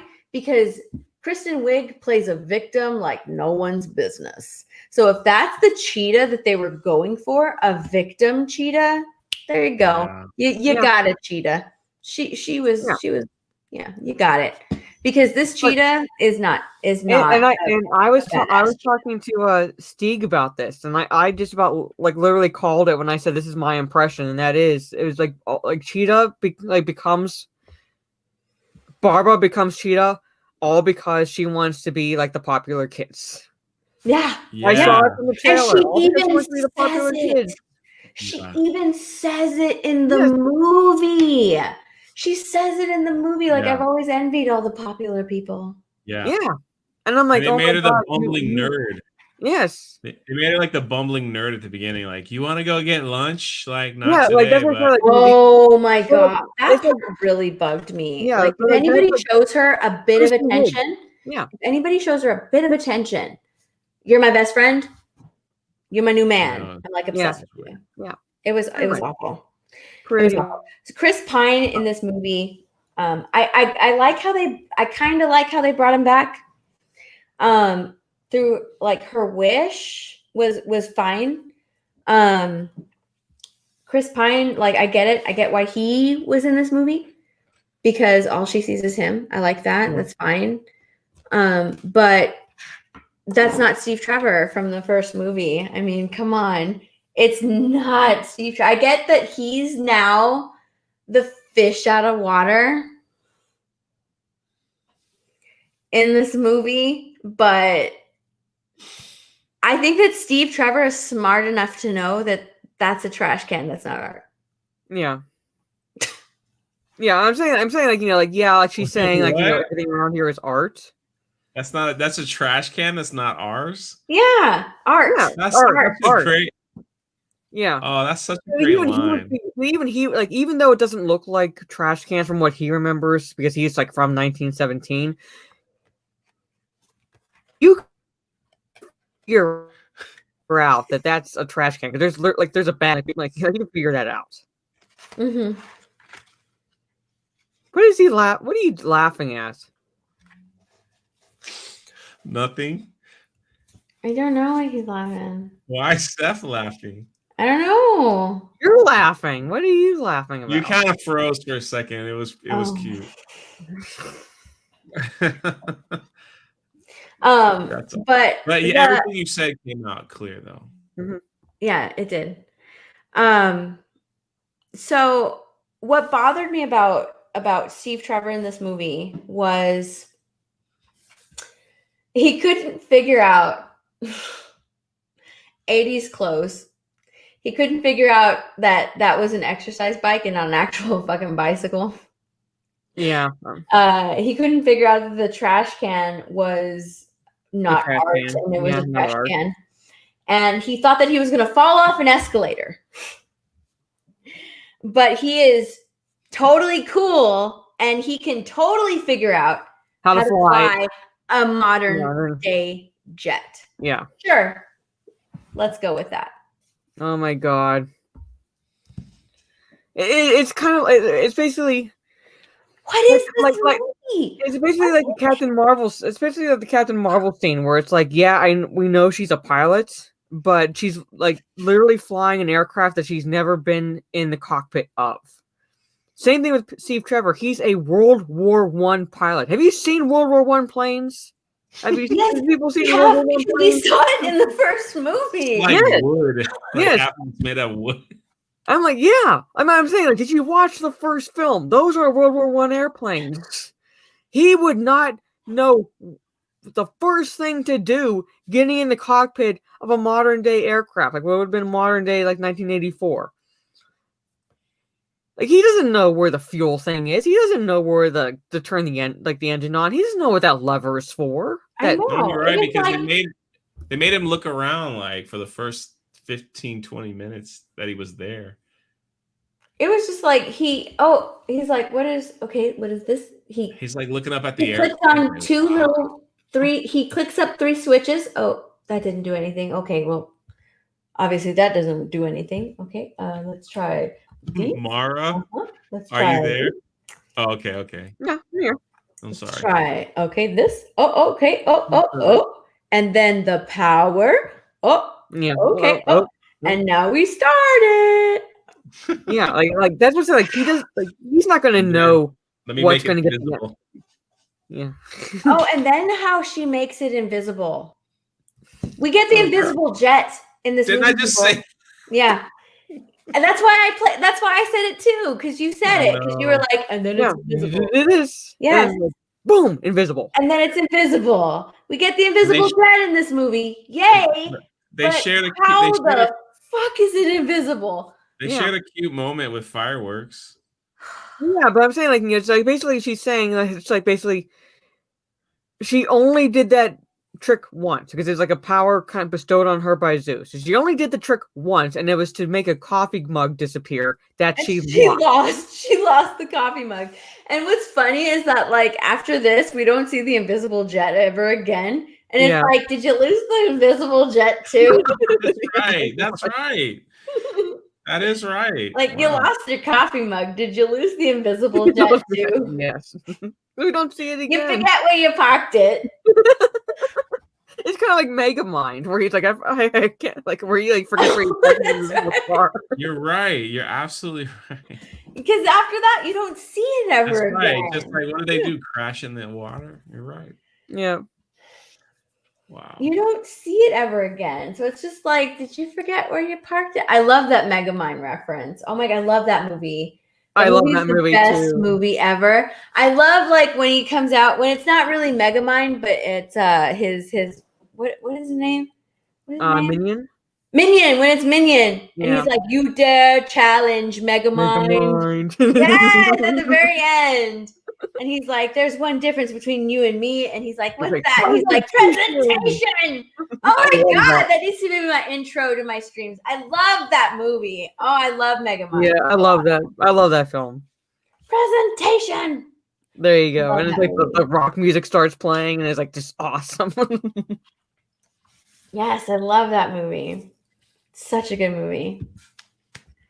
Oh, it was Welcome to the Jungle by Guns N' Roses. That's what I remember. Yeah, it's like that's a perfect song to play there. But okay, so yeah, we get the invisible jet, which we only see once, so we could have that moment where they're flying through the fireworks, and they can have like their little, their little moments or one of their few moments together, and then don't see it anymore.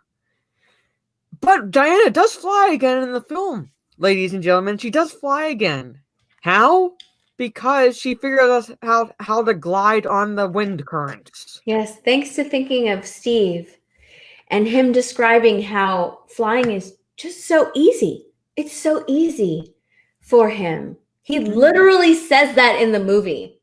Yeah. It's just so easy. It's just wind and air. It's just wind and air. It's so easy for me. Yeah. He says that in the movie. It's so easy for me. And so she thinks about that. She thinks about it. She remembers it. What? Remembers what he says. And so lightning. Well, she lassos it when she's like going back to get the armor. Yeah, I don't even know why does she need to lasso it? Because doesn't that happen after she learns how to fly? Yeah, I don't know why. It's just to have a cool moment, really. Just to have a cool moment. Yeah, it was kind of odd. I was like, yeah. Okay. Yeah, but that's when she's doing it. But she's already figured out how to fly. And so why is she even bothering lassoing anything in the air? Yeah.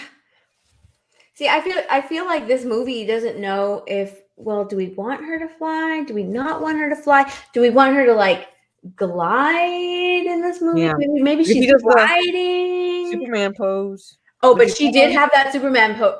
Yeah. Definite Superman pose in this movie. Another reason I told Mara. Oh, I burped. I had a burp. That was a tequila burp. Oh, God. I just burped. Another reason why I feel like she had that Superman pose. So this was going to be the continuation for the DCEU. This movie was going to be the continuation of the DCEU, and she was supposed to lead the Justice League or something. This was you tell it she's going to be the lead. Like they're setting up she's the leader because she has more experience. Yeah, they were clearly setting that up. Mm-hmm. And it was just so bad. Yeah, she totally just. Oh my God, nice. Oh, but like, see, the thing is, when she figures that out, she's at that point where it's right after she renounces her wish. So she has to track down Maxwell Lord because we'll get to this point like eventually, but she has to track Maxwell Lord down because he's going to further cause chaos with what he's pulling. And so she's flying. But wouldn't she have had to backtrack to get the armor? Because it's like at her place, right? Mm-hmm. So she's flying. So basically, it's like for 10 minutes, she's flying to nowhere because she has to backtrack anyway to get the golden armor. It was like it's a learning to fly scene is pretty much what it is. That's what it is. It's I'm learning to fly scene, and that's why like I feel like Lethal was just like Superman did it better. Yeah. It's basically what that is. It's a flight scene. She's learning how to fly. Pretty much. In that moment. But she gets the golden armor anyway, which has wings. So she uses that to fly. I know. It has a wing. Her armor has wings. Why didn't she just go for the armor first? And at this point, she has her invisible jet. So I don't understand. That's what this movie. It makes. She has two things to get her there. She has two things to get her there. It's too many. It's not just that. It's just too many things. She has her invisible jet. Her armor has wings that help her fly, and she can already fly now. Yeah. So why the need for all of it? Why the need? Why does she need to fly? I don't know. It's pretty simple to me. It's pretty simple to me. I think it's because she was supposed to lead the DC EU from here on out. I feel like that's where this was going. I feel that's what it was. That's where this was going.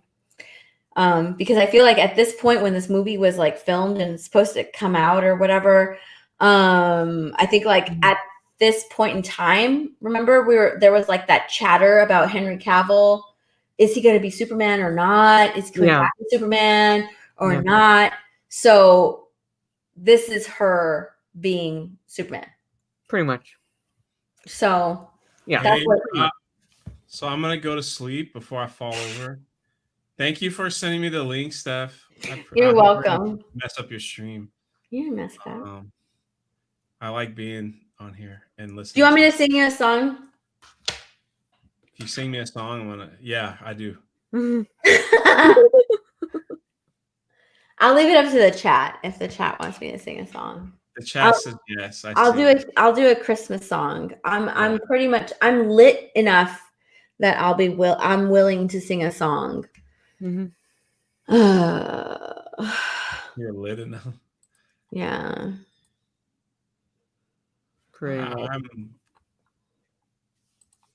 I don't know what to say, but yeah, sing a song. Yes. No, Jay, we wanted what? Look at all the yes, please. Oh my God, that came in quick. Yeah. Christmas song. Sing me a song. Yeah, I gotta retire my hat tonight. Well, technically it's tomorrow morning. I'm sad about that. Yeah, I have to. Well, when I wake up, I'll no longer be working. I'll sing a song I sang the other night. That was beautiful. But like I haven't. Oh man, let me go get sing Big Butts. I'm not gonna sing Big Butts. Let me go get like a cup of water. I need to like. I've been drinking tequila. Let me go wash my mouth out real quick.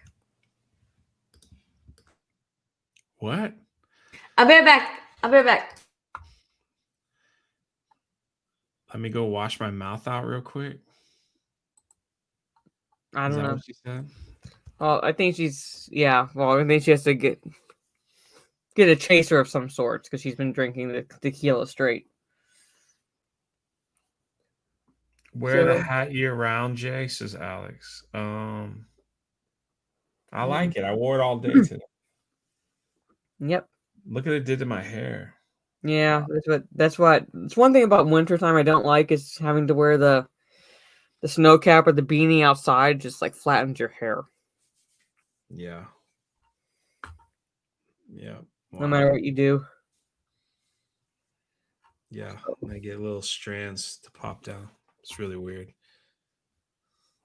Oh well.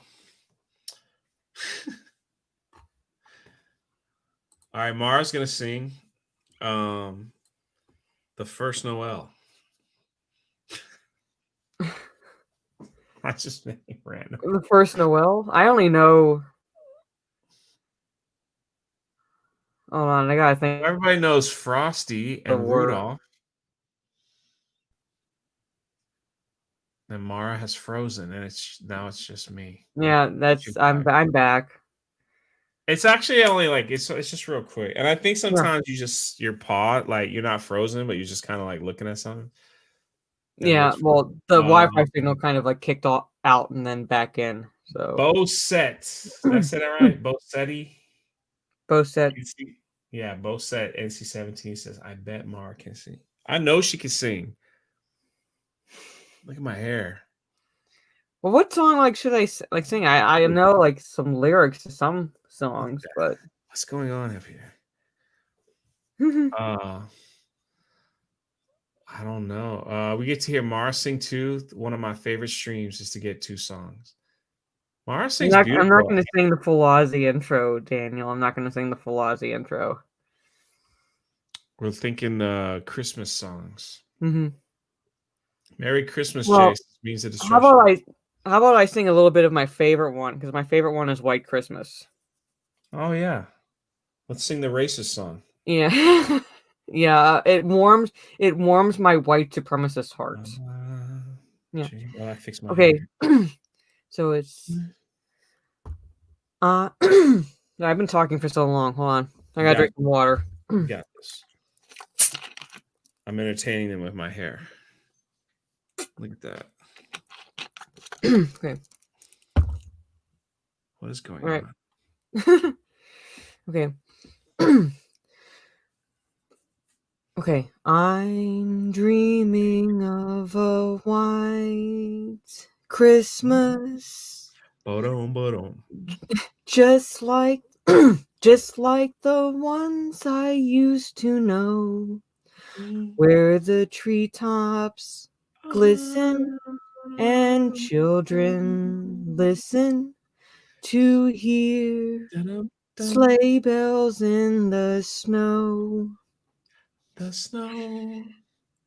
I'm dreaming of a white Christmas with with every Christmas card I write. I'm terrible right now because I'm like my mouth is so dry. May your days be merry and bright. I can't do it with my voice is so bad. And may all your Christmases be white.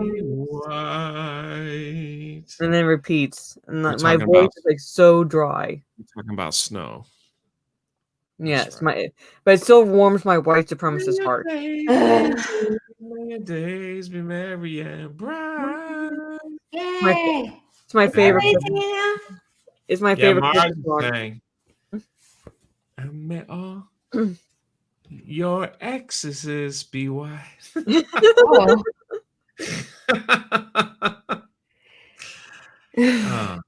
Yeah, sorry.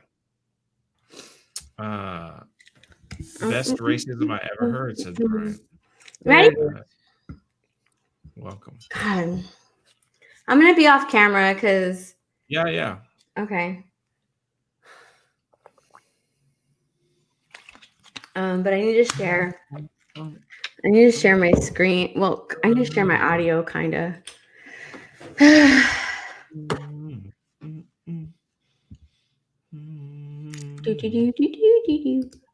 Let me see here. How do I do this?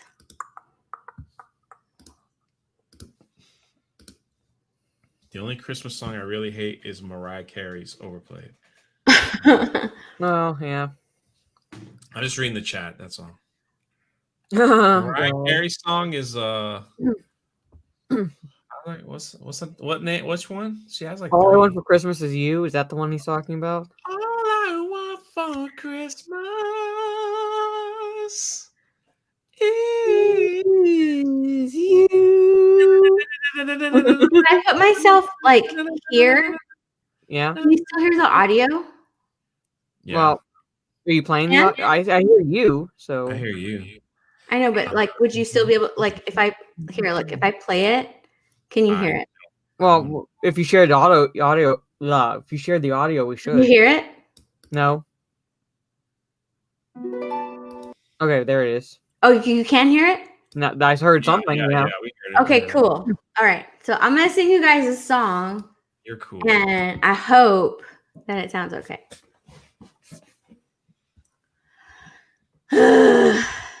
I'm tired. Beautiful. Just beautiful. I know. Okay, let me see here. Christmas Eve.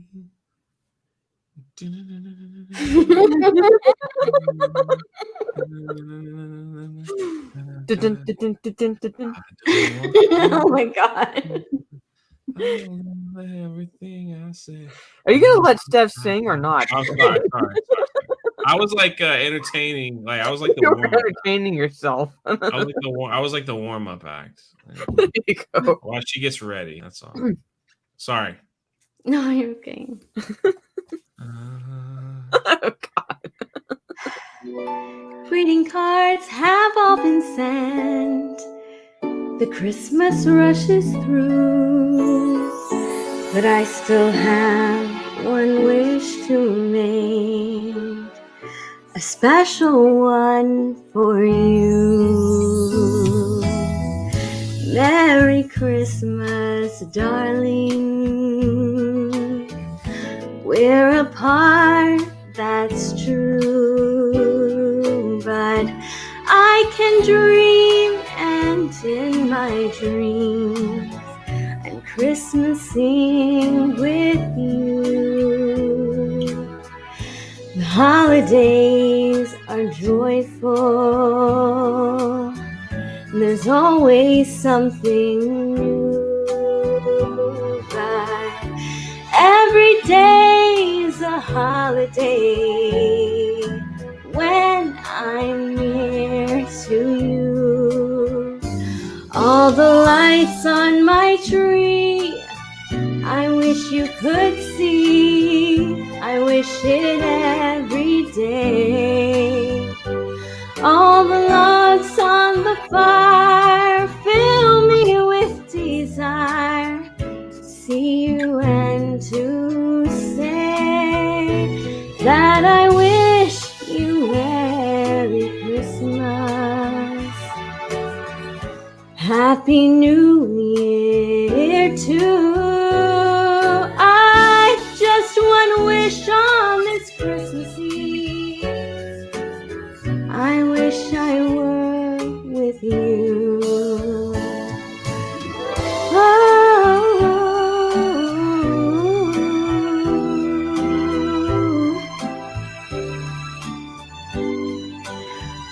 Oh, the logs on the fire fill me with desire to see you and to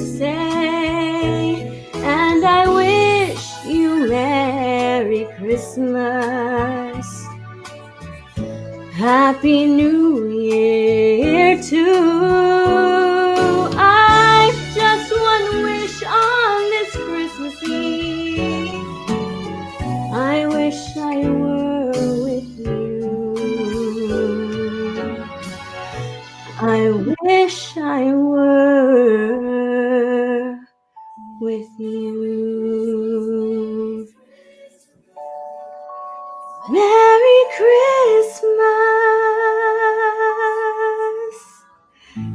darling.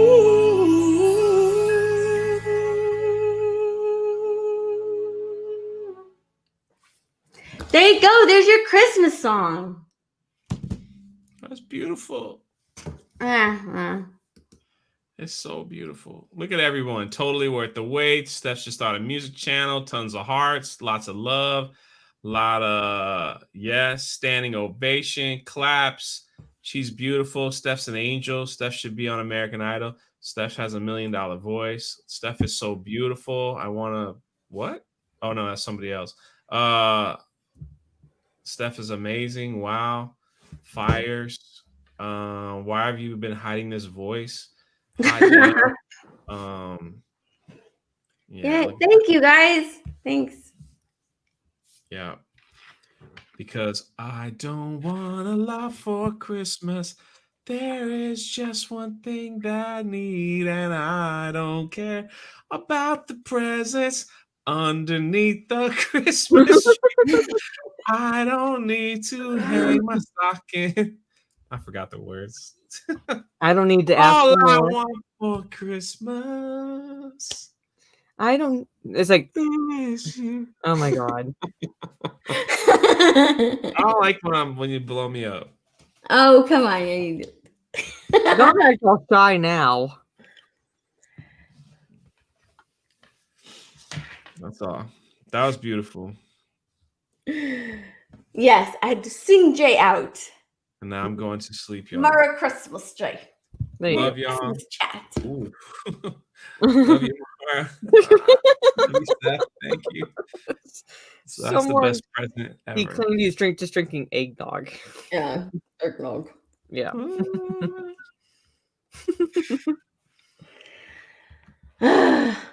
All right. Thank you guys. I'm really glad you guys liked that song. I love that song. It's one of my favorite songs. For Christmas, I really like that song. So I'm glad you guys liked it. Yeah. Someone said something in the chat and I totally like scrolled past it. Did I read it right? Hold on, I'm trying to find it. What?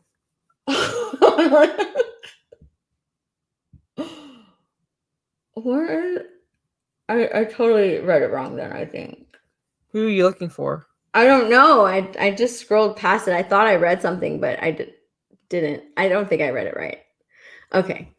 Thank you. Thanks, guys. So let's continue talking about Wonder Woman. Okay, we're talking about the fact that she had to do the learning to fly scene, basically kind of like a la Superman, even though she has an invisible jet that she somehow parked somewhere and can't remember where. Yeah. And golden armor that has wings that lets her fly. Her winged armor. Winged armor. Yes. Which I'm like, so the flying scene is completely unnecessary, but they're pulling it from the New 52. So, and they're going that route with it. So it's like, and like you said, also like to beat that dead horse, they're setting Wonder Woman up to be the leader. They really are. They really are. And I think that's there was some, I can't remember, I can't pinpoint it. But at one point, I think like Patty Jenkins was a little bit salty about Zack Snyder's Justice League releasing. Right? You probably like I feel like I read that somewhere. I can't pinpoint, I can't remember. I mean, maybe, but the fact that you look at this movie and it doesn't jive with what she's saying about the directors throwing out Justice League. I don't know. There's something that like she's not admitting, or she's like just like flat out kind of bullshitting her way through this or what. I don't know, but like, because this movie was it was being made before it was officially announced that Zack Snyder's Justice League is coming out, like officially announced. Yeah, but she had to go off of Justice League. She did. She had. Mm-hmm. So for her to say that directors are throwing that out when you're looking at the timeline of events and you're like, well, wait a minute, you started making this film and there was no official announcement for Zack Snyder's film when you were making this, because this movie was supposed to come out summer of this year. Yeah. There's no way they could have changed anything between the announcement and that. No, and I have my suspicions. I really do have my suspicions that Patty Jenkins was supposed to lead the DCEU with Wonder Woman.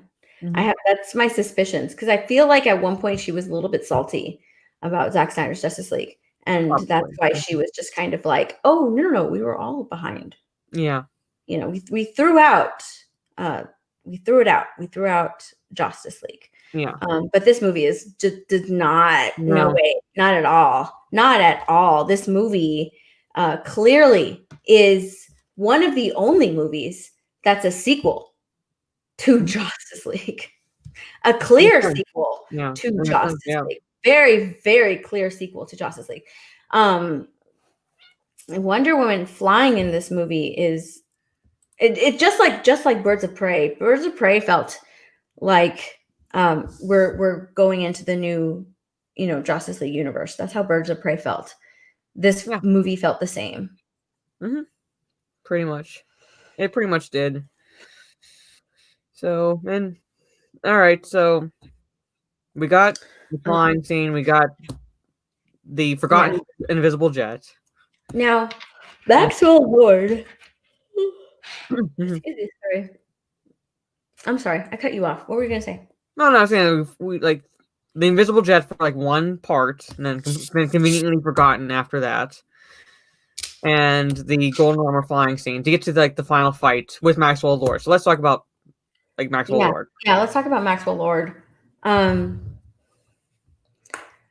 Clearly a villain that they wanted you to sympathize with I don't even know if it was towards the beginning, because he was set up as, having a Ponzi scheme essentially.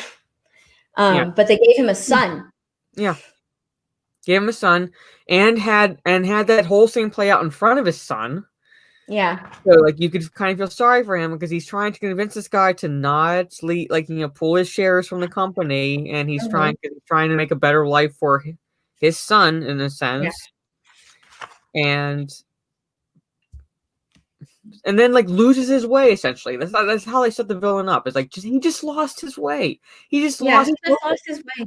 He just lost his focus. He was doing this for his son so they could have a better life. Yeah. But he just lost his way, and he just got consumed by power just for a little while, and then he was reminded by Diana and the lasso of truth of what was really important in life. Yeah. And there were no repercussions for him whatsoever, because the presidential helicopter still took him to where his son was. Yeah.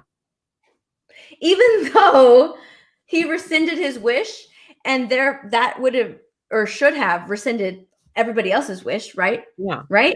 Am I wrong or am I right? Well, it should have, but then you saw the president going, I renounce my wish. So basically, like him renouncing his wish, like did nothing, because everyone else had to renounce their wishes, even though he was the reason why people were making their wishes in the first place.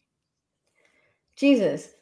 He renounced his wish, but like after he renounced his wish, like he's still taking.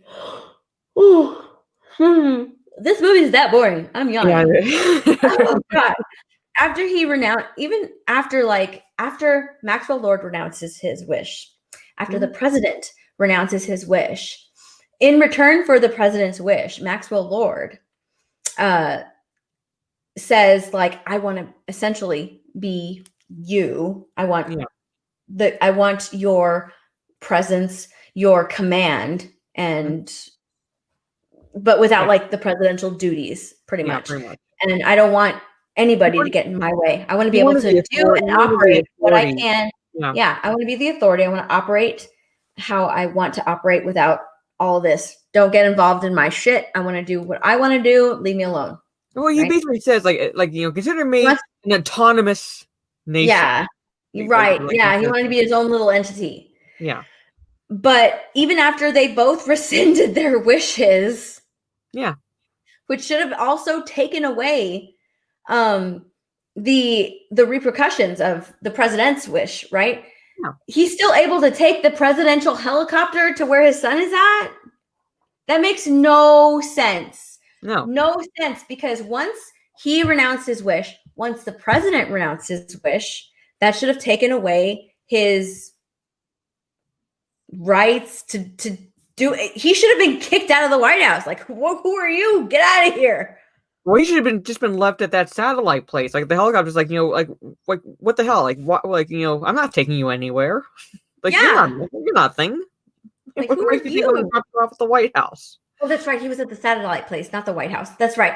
Yeah, You're absolutely right. He should have been left there. Like he should have been stranded there, and he should not have been able to get to his son. And that should have been his repercussions. I mean, at least there should have been some type of repercussions, but there were none. Yeah. There were none that we were shown in this movie. And Dr. Coffinails, he didn't hijack it because he leaves the helicopter and you see it start taking back off. So someone's piloting the helicopter. So someone dropped him off back on the White House lawn for him to find his son, who's conveniently there. Even though we saw him when she has the lasso of truth around him, going towards a highway. Where's the kid? Like he's like magically there at the White House for him to find when the last time we saw him, he's on a highway, like somewhere in Washington D.C. Like where is he? Yeah. So I don't know. I really don't like that. There should be repercussions for the villains. Repercussions for villains in this movie, and there were there was at least repercussions for Ares, and he was a fucking god in the first movie. Yeah. And I'm like, nothing for Maxwell Lord. We don't see him going to jail or anything for the shit he caused. Yeah. And we don't and the last time we see Barbara,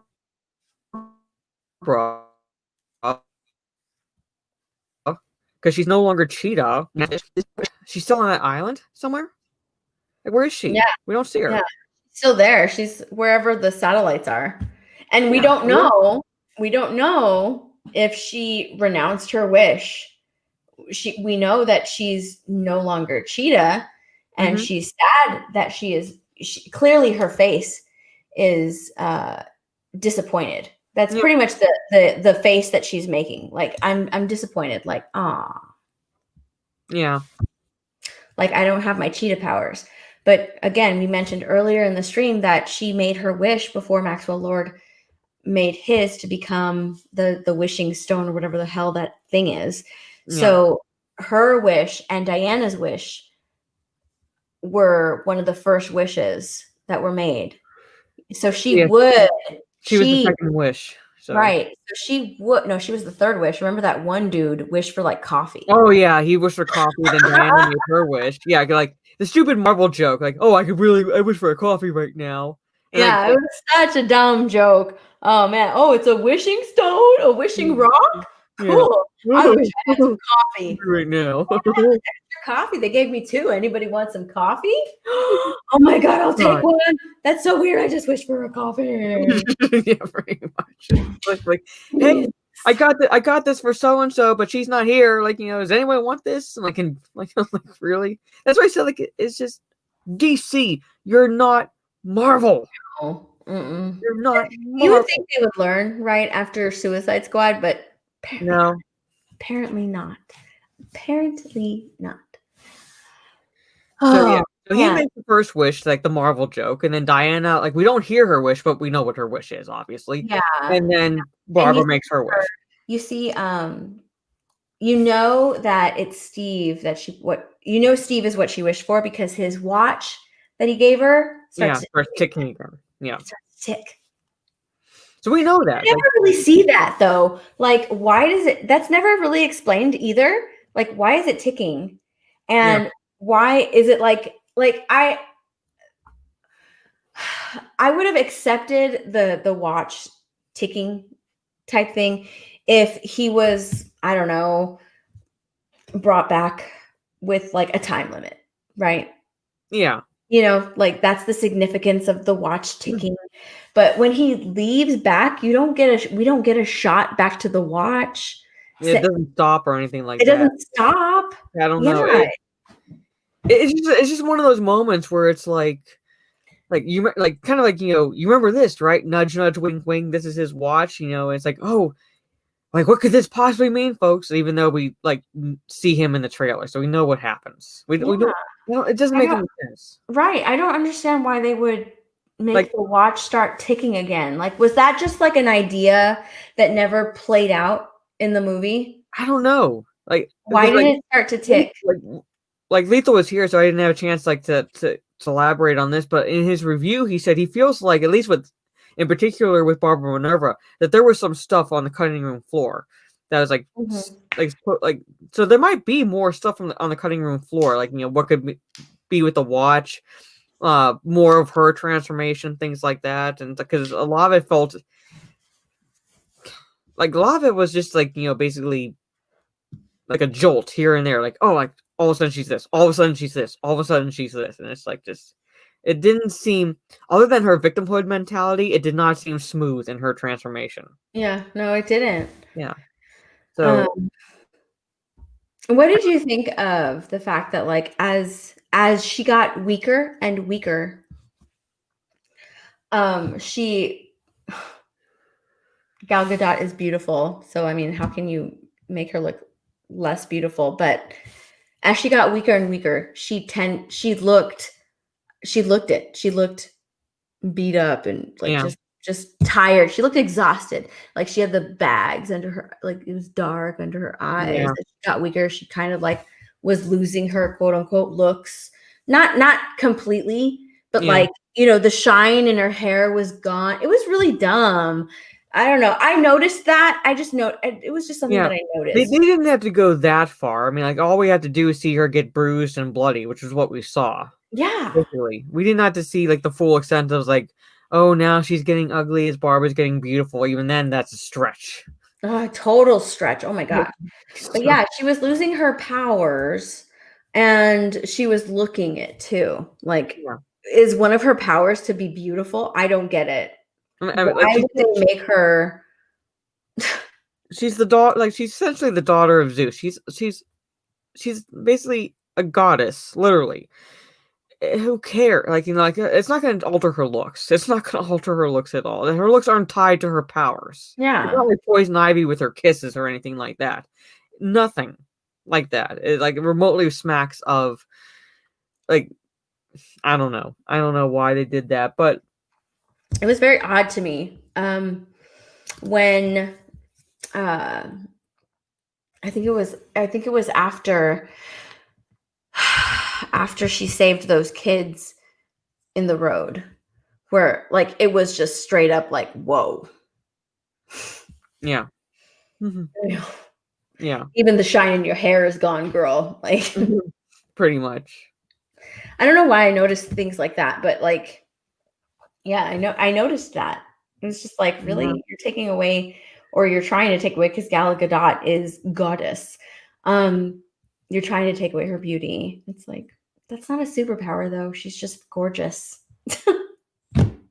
Yeah. It just shows that they don't understand. They don't understand Wonder Woman. So dumb.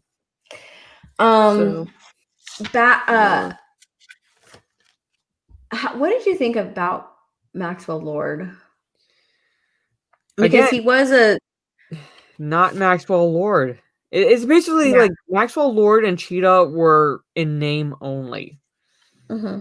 Because like the article I covered in my like last video is basically like it's a reimagining of Maxwell Lord. Is a reimagining of Maxwell. There shouldn't be a reimagining of the character, because I pointed this out in the video. Your inspiration shouldn't be 80s business moguls or anything like that for the character. Your inspiration should be the source material. And they have plenty of source material to work with Maxwell Lord. They had plenty of source material to work with Barbara Minerva, aka Cheetah. And they basically just like literally, it's kind of like Cassandra Cain in Birds of Prey. I keep bringing that movie up. But it's like she was that in name only because they took her nickname Orphan and went like, let's make her a foster kid. It's in name only. It does not make any sense. It's the same thing with these villains. It's like, what is it about Warner Brothers and DC that they're like hell bent on ruining their own shit with stupid stuff like this? I don't know. It just did you not like? Because I know I have a huge problem with them not facing repercussions for anything and not letting it be shown in the movie, and the fact that they took out, and I'm wondering if it's because they don't want to show repercussions to bad things, right? Because it's too real. We just want to show the awesomeness of Wonder Woman. Ooh, but no, the repercussions of doing something bad, that's way too real. Just like let's take out the sword and the shield because it's too aggressive. It's too aggressive. And show the repercussions. Oh, that would be too aggressive too. And and they're like reasoning like, well, if Diana has the sword, then she's like, then she'll be inclined to use it. And I'm like, no, it's not. No, that's not how it works. It's kind of like she even told Steve, because there's one point in the movie. At one point in the movie, sorry. I don't know what at one point in the movie, Steve takes a sword off of the wall. Remember that part? Oh, yeah, he takes a sword off the wall. He takes the sword off the wall and she looks at him. Using it. Yeah, she stops him from using it. She's like, no. It's not their fault. It's not their fault. No, not their fault. And so he puts it down. Yeah. And he has to like defend it with a damn tray. That's right.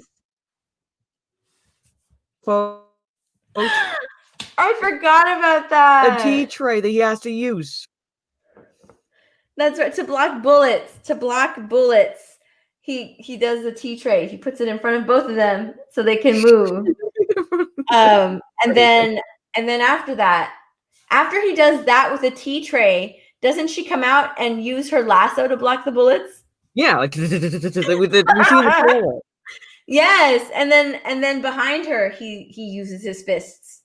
Yeah, because he's like going after the two security guys that are behind her. So yeah, like, oh man, yeah. Oh, so God. it was like okay, fine. If you want to take away her sword and just have her use the shield, yeah. Well, that's why fine. The shield makes sense. The shield makes sense. Let's not hurt Wonder Woman. Block bullets with shield. It'd be like taking away Captain America's shield at that point. Because it's like, oh my! Thank you. Yes. Yeah. Take away. If you were to take away, I don't think we even saw her shield or her sword in the movie. No, we didn't. Even in her little secret nook where she has security camera footage. Oh, it's like she's tapped into all the CCTV cameras around the world, especially in Washington D.C.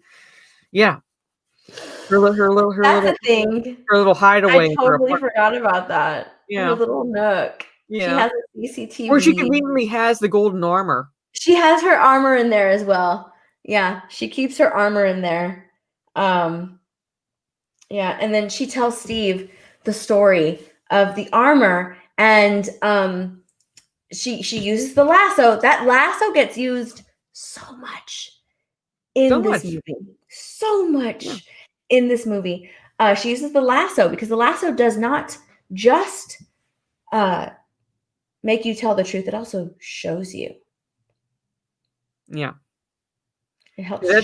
Because when she's recounting the origin of the golden armor, she wraps the lasso around Steve's wrist and he can see it. Yeah. He sees what happens. He sees what happens. even though I'm pretty sure Diana wasn't there. I don't know how that works. But I don't know. he sees it. He sees it. And they made this armor. They only made one. Just one. There's one golden armor. They only made one for the greatest warrior. And this greatest warrior sacrificed herself so that all of these women can escape to the Mascara, while this one brave warrior, fought against an army of men. An army of men. Yeah. It wasn't just like the civilization. No, it wasn't like men and women, like, upset because, like, basically harkening back to the first movie and like what Ares talked about humanity and things like that. No, it was just men. Just men. Where did they come from? We don't know. It was just men. Yeah, and why was they on the Mascara to begin with? Why did they have to escape there? Because, like, I thought that's where they were. I don't know. I'm a little confused. Yep. Don't know why they had to escape. All of these men. Don't know why they had to go to the Mascara to escape all of these men. But they had to escape the men. And this one woman in golden armor sacrificed herself to escape the men. And she wrapped her wings around her. And all the men have they had spears, right, or some shit like that. Yeah. And they're all poking at. Yeah, pretty much. They were all trying. She basically survived because they got tired. They couldn't penetrate that armor. They got tired. Yeah, because she's still alive. Yeah. And Wonder Woman has the armor. She found the armor. So she survived because they got tired. Yeah. They got tired. Yep. Decided it wasn't worth it. Wasn't worth it. All she had to do was stand there with the wings wrapped around her and just wait them out. That's all she had to do. Yep. All she had to do. So, and I think the one thing about Maxwell Lord that we didn't mention necessarily, and that is like part of the reason why he has his powers is because his wish is he wanted to be the wishing stone. So basically, he became the wishing stone himself. Yeah, she creates world. Yeah. Pretty much. So there it is. And that's part of the reason why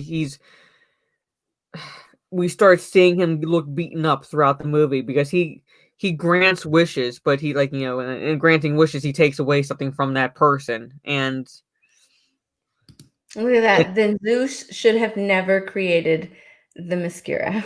Yeah. I don't get it. That was a stupid story. A stupid story to the golden armor. A stupid story for the golden armor. Oh my God. Oh, Jesus. Yep. So, all right. Speaking of the golden armor, there is a cameo in the mid-credits, which, to its credits, I will say, up until one point, I thought was awesome. And that is nudge, nudge, wink, wink.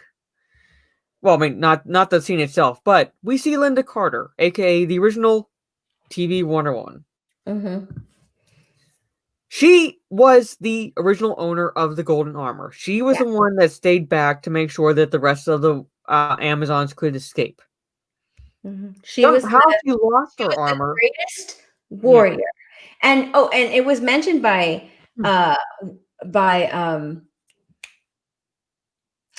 Wonder Woman in the movie that she found the armor, but she did not find the warrior. She couldn't find her.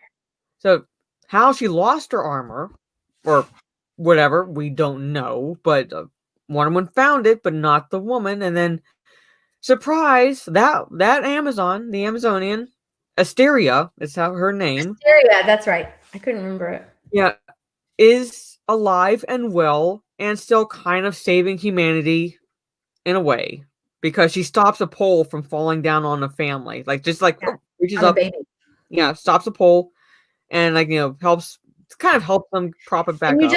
you just see her from behind. So like I thought it was Diana at first. Mm-hmm. But you know what's funny was that when the movie was going, and a little bit after they showed the one woman that sacrificed herself and blah blah blah blah. Me and Mara were watching this movie in StreamYards, in like this private StreamYards. We were just watching it together. And I put in the private chat, I was like, watch this one, the warrior be like Linda Carter. Watch. I bet money it's Linda Carter. Yeah. I typed that would have won that bet. Incredibly like predictable. Just watch it be Linda Carter. And Mara was like, "You'd win that bet because I already know it's Linda Carter." And I was just like, "Really?" Oh, I saw your expression, like, really? So yeah, it was just so. I don't want to say the movie was predictable, but it was kind of predictable. Yeah. So, but like that scene itself, like the mid-credit scene, was good. It was awesome. It was like awesome seeing Linda Carter. She still looks fucking good for her age. I know. And she's talking to the woman, and then but then like where I was like, why did you do this? This is the one moment there was like, what the hell is where they break the fourth wall. They break the fourth wall in this mid-credit scene because she's like, I've been doing this for a long time, and she looks at the screen and goes and winks, and then turns back and starts walking away again. I was like, what is the point of that?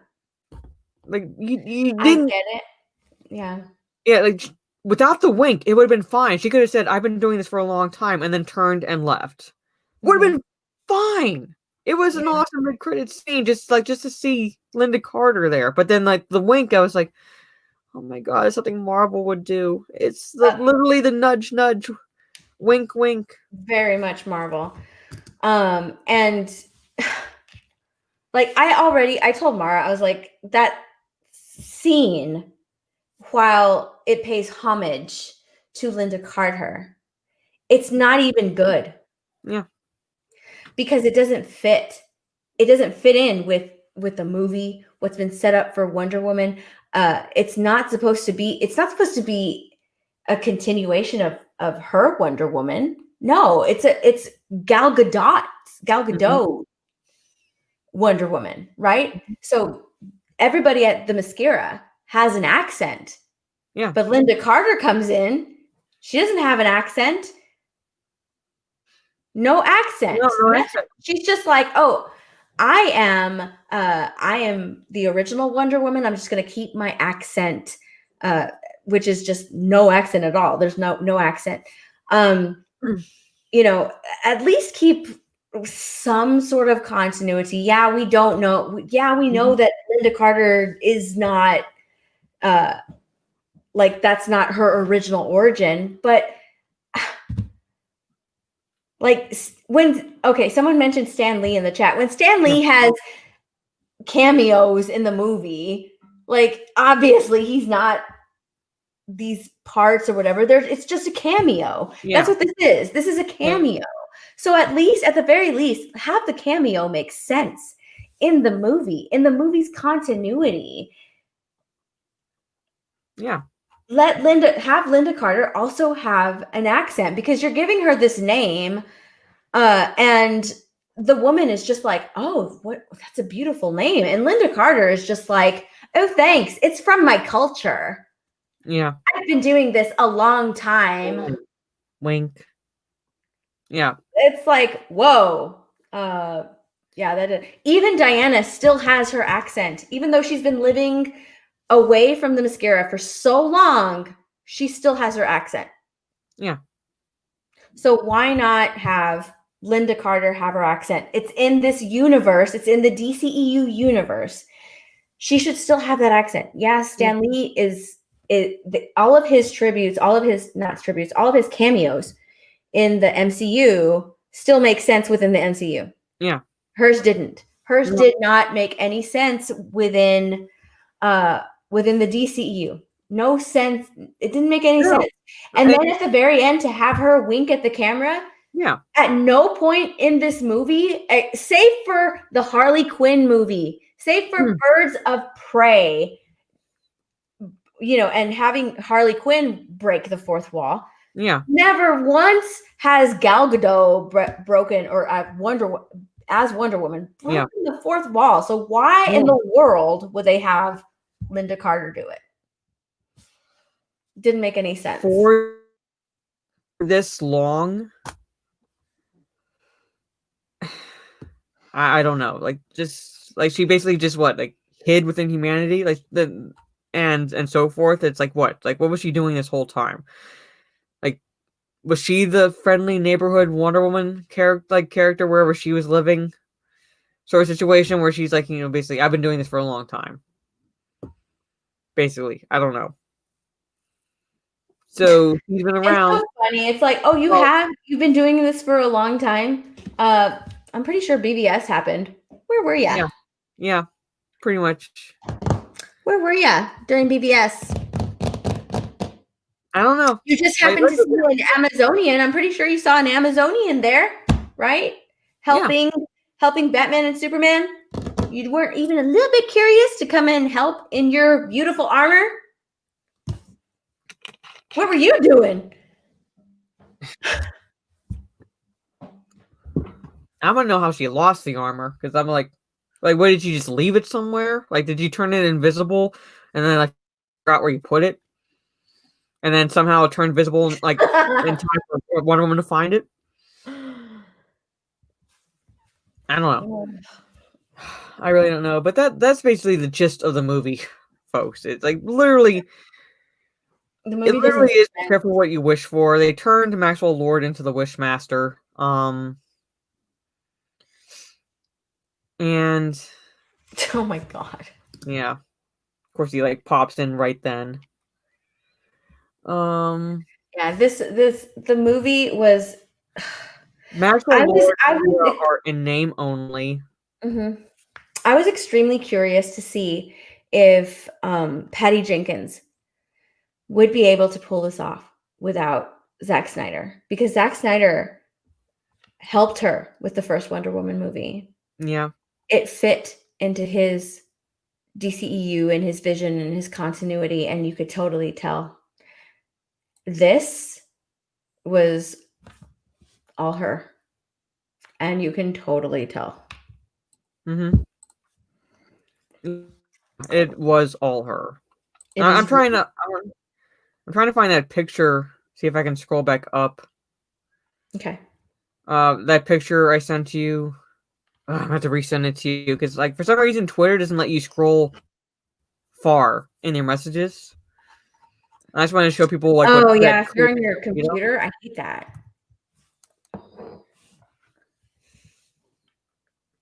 I just want to. I'll copy it again and post it so it's recent. But I wanted to show people that recent picture of Cheetah. That was brightened so we could see what she looks like. Yeah, I was going in with. I was really hoping that this movie was good. I was really hoping that we were going to be able to pull it, that they were going to be able to pull it off, because of how well Shazam did. I mean, Shazam did really well. Aquaman did really well, and I was like, the first Wonder Woman was awesome. Let's see how Wonder Woman 2 goes. You can't mess Wonder Woman up. You can't.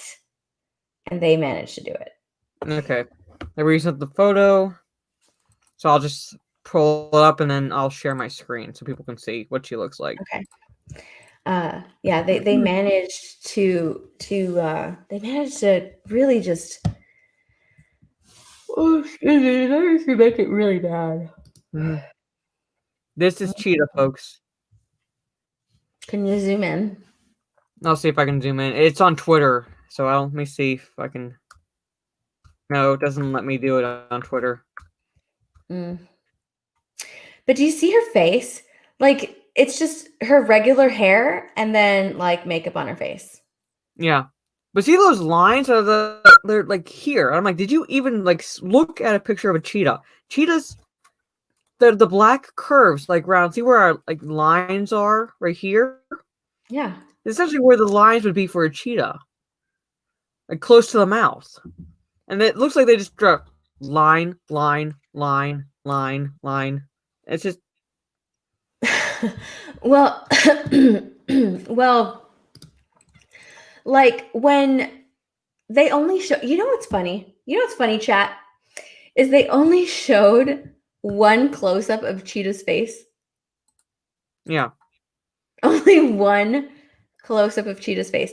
And that's what I'm referring to when I say like it looks like someone just saw this picture and went on YouTube and just recreated it. Because yeah, it looks really bad when they did that one close up of her face. You can tell it's like, oh, here's eyeliner. Let me put eyeliner right here for this line, and eyeliner right here for this line. That's Yeah. some eyeliner. I found an image on. Hold on. Like it just. Google. Okay. Let me see if I can. It just looks really bad. So horrible. So bad. And then, we both laughed at Cheetah's quote unquote death, didn't we? Yeah, oh my god, that.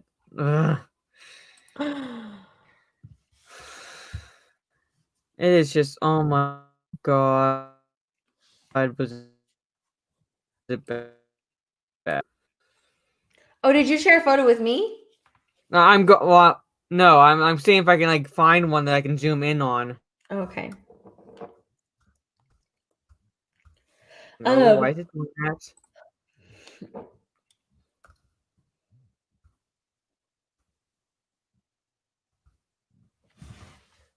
It's not letting me zoom in on it.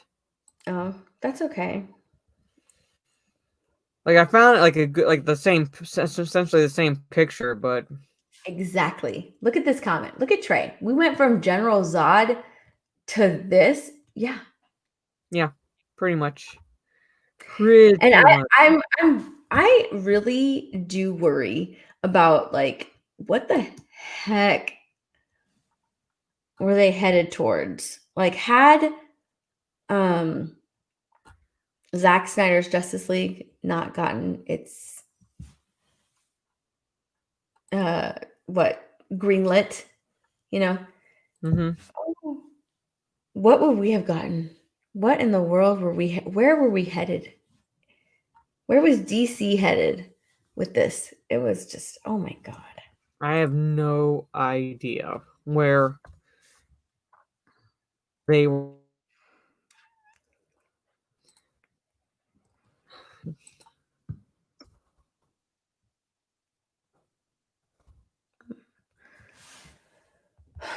Trying to see if I can find.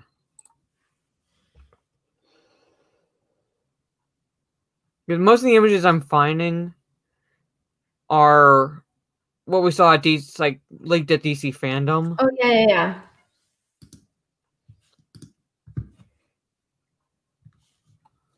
I can probably zoom in. Hold on. Let me see. If I can zoom in, then Yeah, I will share my screen. But yeah, it was just so bad. Cheetah's death, or not, she didn't die. She didn't die. But their fight scene towards the end, it was all CGI, except for close-ups, and you could tell the CGI in this movie was really bad. It was really, really, really bad. Everybody was on a wire. It was really bad. Everybody was on a wire again. Let me see if I can share this. Hold on. Oh. Everybody was on a wire, and you could tell everybody was on a wire, and that's why I put like in the thumbnail. There's Gal Gadot is like on wires. That's why I put that in the thumbnail, because you could tell everybody was on a wire. It was so bad. Oh yeah, there she is. Yep, there she is in all her half-ass glory with the makeup. Look at the hair. God, like she wanted to take back her wish. She was just like, please just take back your wish. Or Wonder Woman was like, take back your wish, and they were like in water. They were in water. I swear to God, to be honest, where this movie was going, I thought, oh, she's a cheetah. Okay, she's a cat, and they fell in water. Is she gonna drown? Because cheetahs don't like water. That's where I thought it was headed. I kid you not. I thought she was gonna like struggle to swim or some shit because that's how bad this movie was. Yeah. But like Diana grabs her and she's just like, are you gonna take back your wish? Are you gonna take it back? And there's like this wire. Yeah. So like, That's what she looks like, folks. Let me see if I can find like a and she's like, no, I'll never take back my wish. And she's like, well, then I'm really sorry. And so she ends up electrocuting her and herself because she takes both of them down underwater and like electrocutes both of them.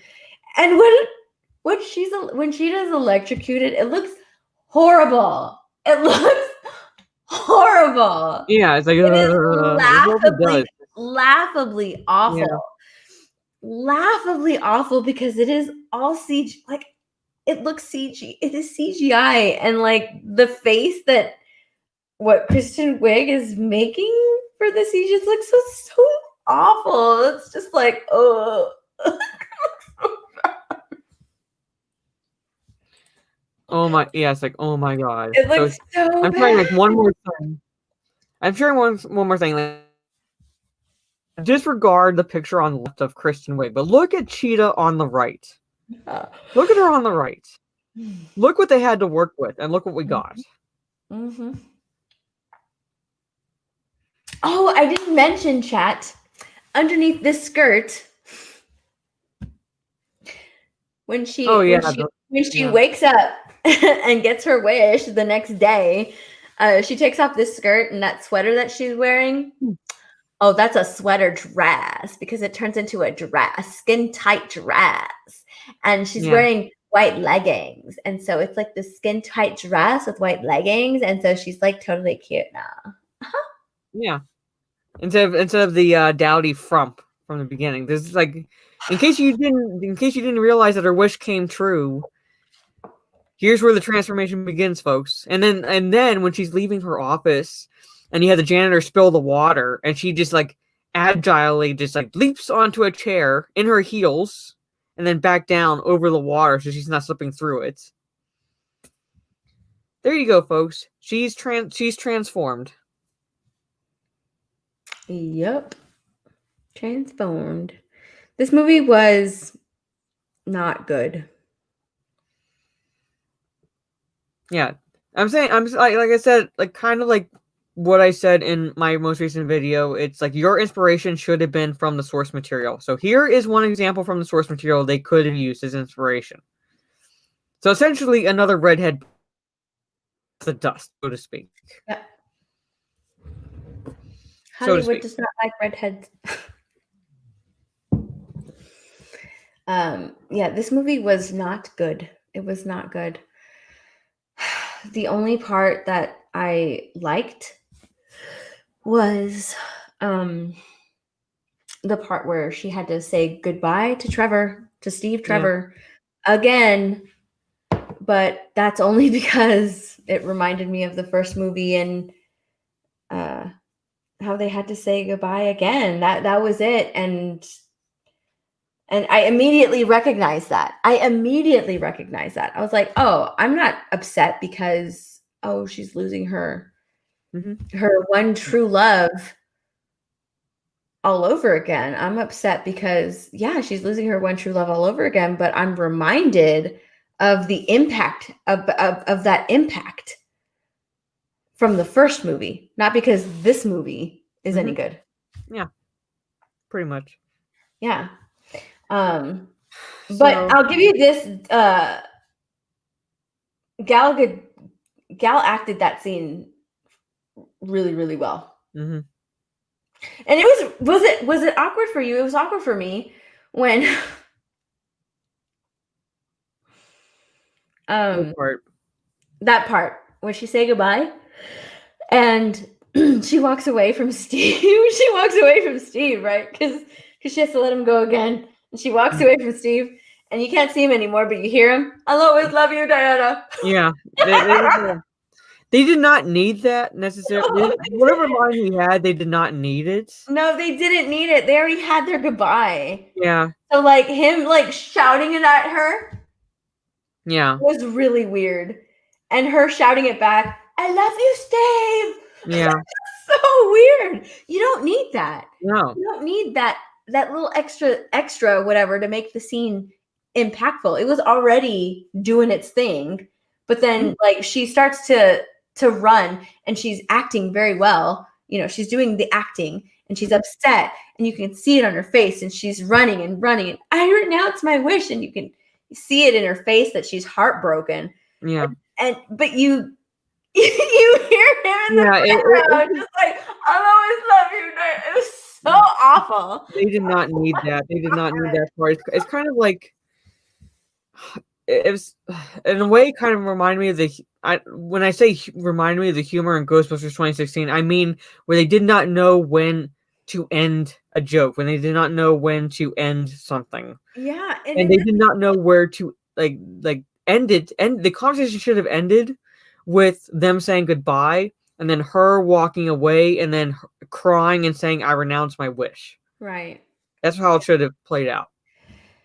But they did not know how to. Like I said, they didn't know how to end it. So, but there's one cute, like before we start wrapping up, because I think we've covered just about the entirety of the movie. Yeah. There is one cute thing in that end scene, because I saw a guy in that scene. I'm like, he looks really familiar. And I messaged you like real fast before we go live that her husband, Gal Gadot's real life husband, and her 2 daughters make a cameo in that scene. Mm-hmm. So that was really cute. Fox is here. They love each other. I know, but they love each other. Oh god, that was so weird. Yeah. Oh, there was one point too. At one point in this movie, where I was just like, again, this doesn't make sense within the DCEU continuity. Because it does have some continuity. DCEU, there is some continuity there. And her talking about doing the right thing, always doing the right thing, always being that person that is trying to talk some sense into people. I mean, we saw it in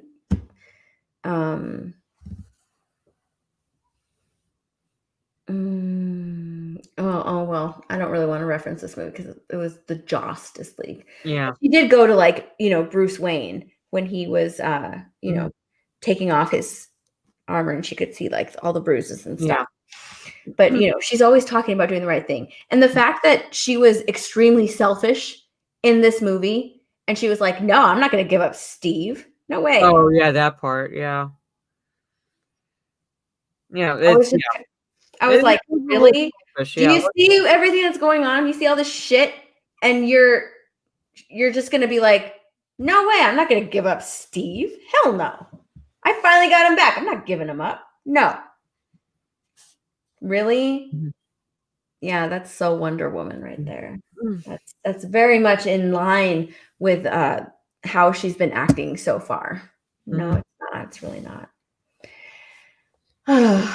Yeah, and Fox, his recanting of his wish should have erased not the events of the movie, but at least from like when he makes his wish on. Yeah.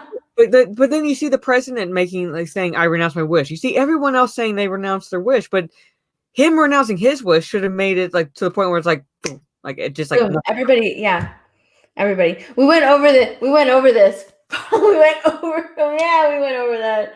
Yeah, because even after Max renounces his wish, after the president renounces his wish, the presidential helicopter still takes him where he needs to go to find his son. So dumb. Yeah. So dumb. So dumb. So it doesn't. This movie, I was going into this movie hoping that it was good. Because my initial trailer reaction was I don't know. Yeah. I don't like Kristen Wiig in this role. And I still don't. She is she's really bad. Yeah. I don't like Kristen Wiig in this role. I don't like this movie.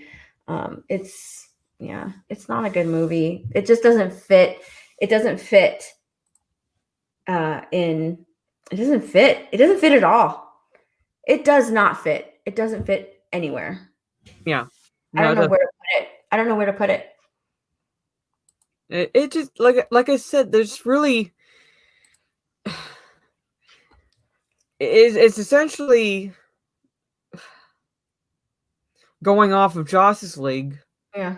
Despite what Patty Jenkins says, because this film was produced well before the announcement for the Snyder Cut came out. Mm-hmm. There's no way that she could have tailored it to say, oh, now they're essentially getting rid of Justice League. Now I can tailor it to like tie into Zack Snyder's vision. Not at all. She didn't have that. She didn't have that because there was no official announcement. So there was like no way for her to. So I'm not really buying her saying the directors are throwing out Justice League, or they're doing it. And I'm like, woman, there was no Snyder Cut when you were making this film. So I believe what you're saying. Yeah, I still stand by my assumption that they were going to, or I still stand by my assumption that they were going to move forward with like Patty Jenkins and Wonder Woman leading the Justice League, and that's why she was a little bit salty about Zack Snyder. Yeah, I maintain that, because this movie, it just does not fit anywhere except for right after Justice League, and even then, it still kind of doesn't fit because she's not supposed to have been like saving people. She gave up on humanity, didn't she? Yeah. And at the very end of this movie, she's extremely hopeful. In fact, she could possibly even have some hope to finding love again. So yeah, because spoiler alert, folks, she sees the guy whose body Steve was essentially inhabiting. Because you see that guy, because he finds her at this gala for the museum, museum gala, where she's trying to track down Maxwell Lord. So you see the guy, and then when he convinces her, "Hey, I'm Steve," that's when she starts seeing Chris Pine. Mm-hmm. And then she sees that guy again at the end of the movie. So yeah, she did, Fox. I don't know. Yeah, she did. It was that guy all along. Yeah. But someone asked if we could give kind of weird. Yeah, it was, because she sees Steve, but it's another guy's body. Yeah, it's not Steve. Even Steve was like looking at himself in the mirror, and he was like, "I'm kind of digging it. Yeah, he's kind of good." Yeah. Someone asked if we could give this movie a letter grade or like an out of 10. I like doing potatoes. Mm-hmm. On my All right, how many screen. potatoes do you give it? I like potatoes. Let's do out of 5 potatoes. How many potatoes would you give it, Mara? I don't want exact. I mean, I know we've been ripping on this movie just about for the entirety of the stream, but I'd probably give it at most a 2.5 out of 5 potatoes. I'm right there. I was gonna give it a 2. Yeah, basically like 2.5 would be like being very generous, but it's like no, like I did not like this movie at all. Mm-mm. Yeah. It wasn't stunning, right? It wasn't very good, was it? No, as you pointed out, I actually yawned during what was supposed to be an action scene. We didn't even talk about the action scenes. Right. I'll just give a quick rotten potato out of 10. Yeah. I'll just give a quick rundown of the action scenes. they're all horrible. Yeah, they're pretty much Everybody's all on a horrible. wire, and you can tell. Everybody's on a wire. You can tell they're all on wires. Everything is very simple. The mall scene was a joke. She was, using her lasso and whipping people into chairs, into stuffed bears. It was ridiculous. Yeah. It was a joke. It was a mockery of Wonder Woman. It was horrible. I did not like it. Everything was a joke. It was such a joke. I didn't like it. Not at all. No. And then 5 tomatoes. Yeah. And that mall scene where the guy is like, I'm not going back, so he like grabs this girl. Oh my God. What did he expect? What does he expect? He grabs a child and threatens the child's life. Yeah. All while saying, I'm not going back. I'm not going. Is he going to turn into that SpongeBob meme? I'm not going back. I'm not going back. Jesus. It's like in the time that his cohorts had to stop and say, dude, what are you doing? They could have been escaping. I know. Oh my God. I'm like, these are like Paul Blart security guards chasing them. Like, they're not going to catch them. And even if they do catch them, these are mall security guards. They have to wait for the actual police to get there to take them. Oh, to do anything. They can't do anything until the actual police get there. So I'm like, what are you? Even I was like, what are you? So stupid. This movie is really bad. It was just to like buy time so Wonder Woman could show up. That was it. Because it didn't make any sense at all. These guys are trying to escape, and this guy just stops and pays with this girl and goes, "I'm not going back." And like, where? Were you not to mall jail? Like, what the fuck? I don't want to go back to mall jail. Oh my gosh, it was bad. All right, 2 out of 5 potatoes for me. Yeah. Action in this movie was really bad. Yeah.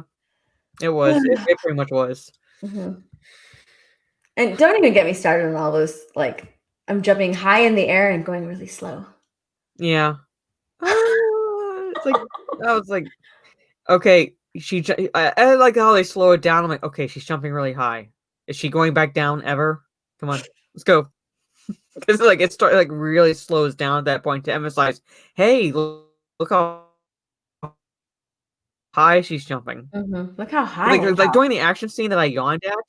Yeah, she flips a truck. Somehow flips a truck. I can't remember how she does it. And then she like next thing you know, you see her coming up from behind the truck, jumping high up in the air, and there's Steve going like this. like you dude, you literally saw her doing the same thing essentially. Like it was at the mall. Yeah. Yeah, I was at the mall. Because we didn't mention that. The reason why it was at the mall is because this jewelry store in the mall was acting as a front for black market artifacts, ancient artifacts. Yeah, like because apparently there's a demand on the black market for ancient artifacts. Black market ancient artifacts. Yeah, let that sink in, folks. Yeah, like. Organs? They're no, that's high demand. Yeah, black market ancient artifacts are in such high demand that a jewelry store has to be a front. Yeah, a jewelry store in a mall, mind you, has to be a front. So yeah, organs. Yeah, we don't need that shit. Fuck that. We don't need your organs on the black market. No, it's ancient artifacts because apparently that's where the money's at. Yep. And they know these robbers, they knew that. Jeez, it's really bad. Really bad. So that's where Shazam wasn't even as corny as this was. Shazam was actually really good. I was very surprised at how well Shazam did and how it made me feel. That movie surprised the heck out of me. This movie was trash. All right. Thank you guys so much for hanging out with us for 3 hours. Wow. We were only supposed to do 1 hour. That's how bad this movie was. Mara agreed to 1 hour. We did 3. Yeah. Thank you guys for hanging out with us. We really appreciate it. And it's up to you guys if you want to go see this movie. If you have HBO Max, give it, I guess, 1 viewing at your own discretion. Yeah. I would honestly see this again in theaters just to support my local theater if they weren't closed. I would. I don't like this movie, but I would stomach it just to do that. That's where I'm torn. Like, I don't want theaters to shut down. So I'd be like, but no, you know what? God, I don't want theaters to shut down. Go see a different movie. If you want to support your local theater, check out a different movie. Yeah. If you have HBO Max, check out this movie. Yeah. If you want to watch it. But I mean, this movie is just not good. I don't like it. I don't enjoy this movie. With that being said, thank you guys so much for hanging out with us, and we'll see you later. Yeah. We really appreciate it. Happy Christmas, everybody. Happy Christmas. Happy Christmas. See you later. Bye. Bye.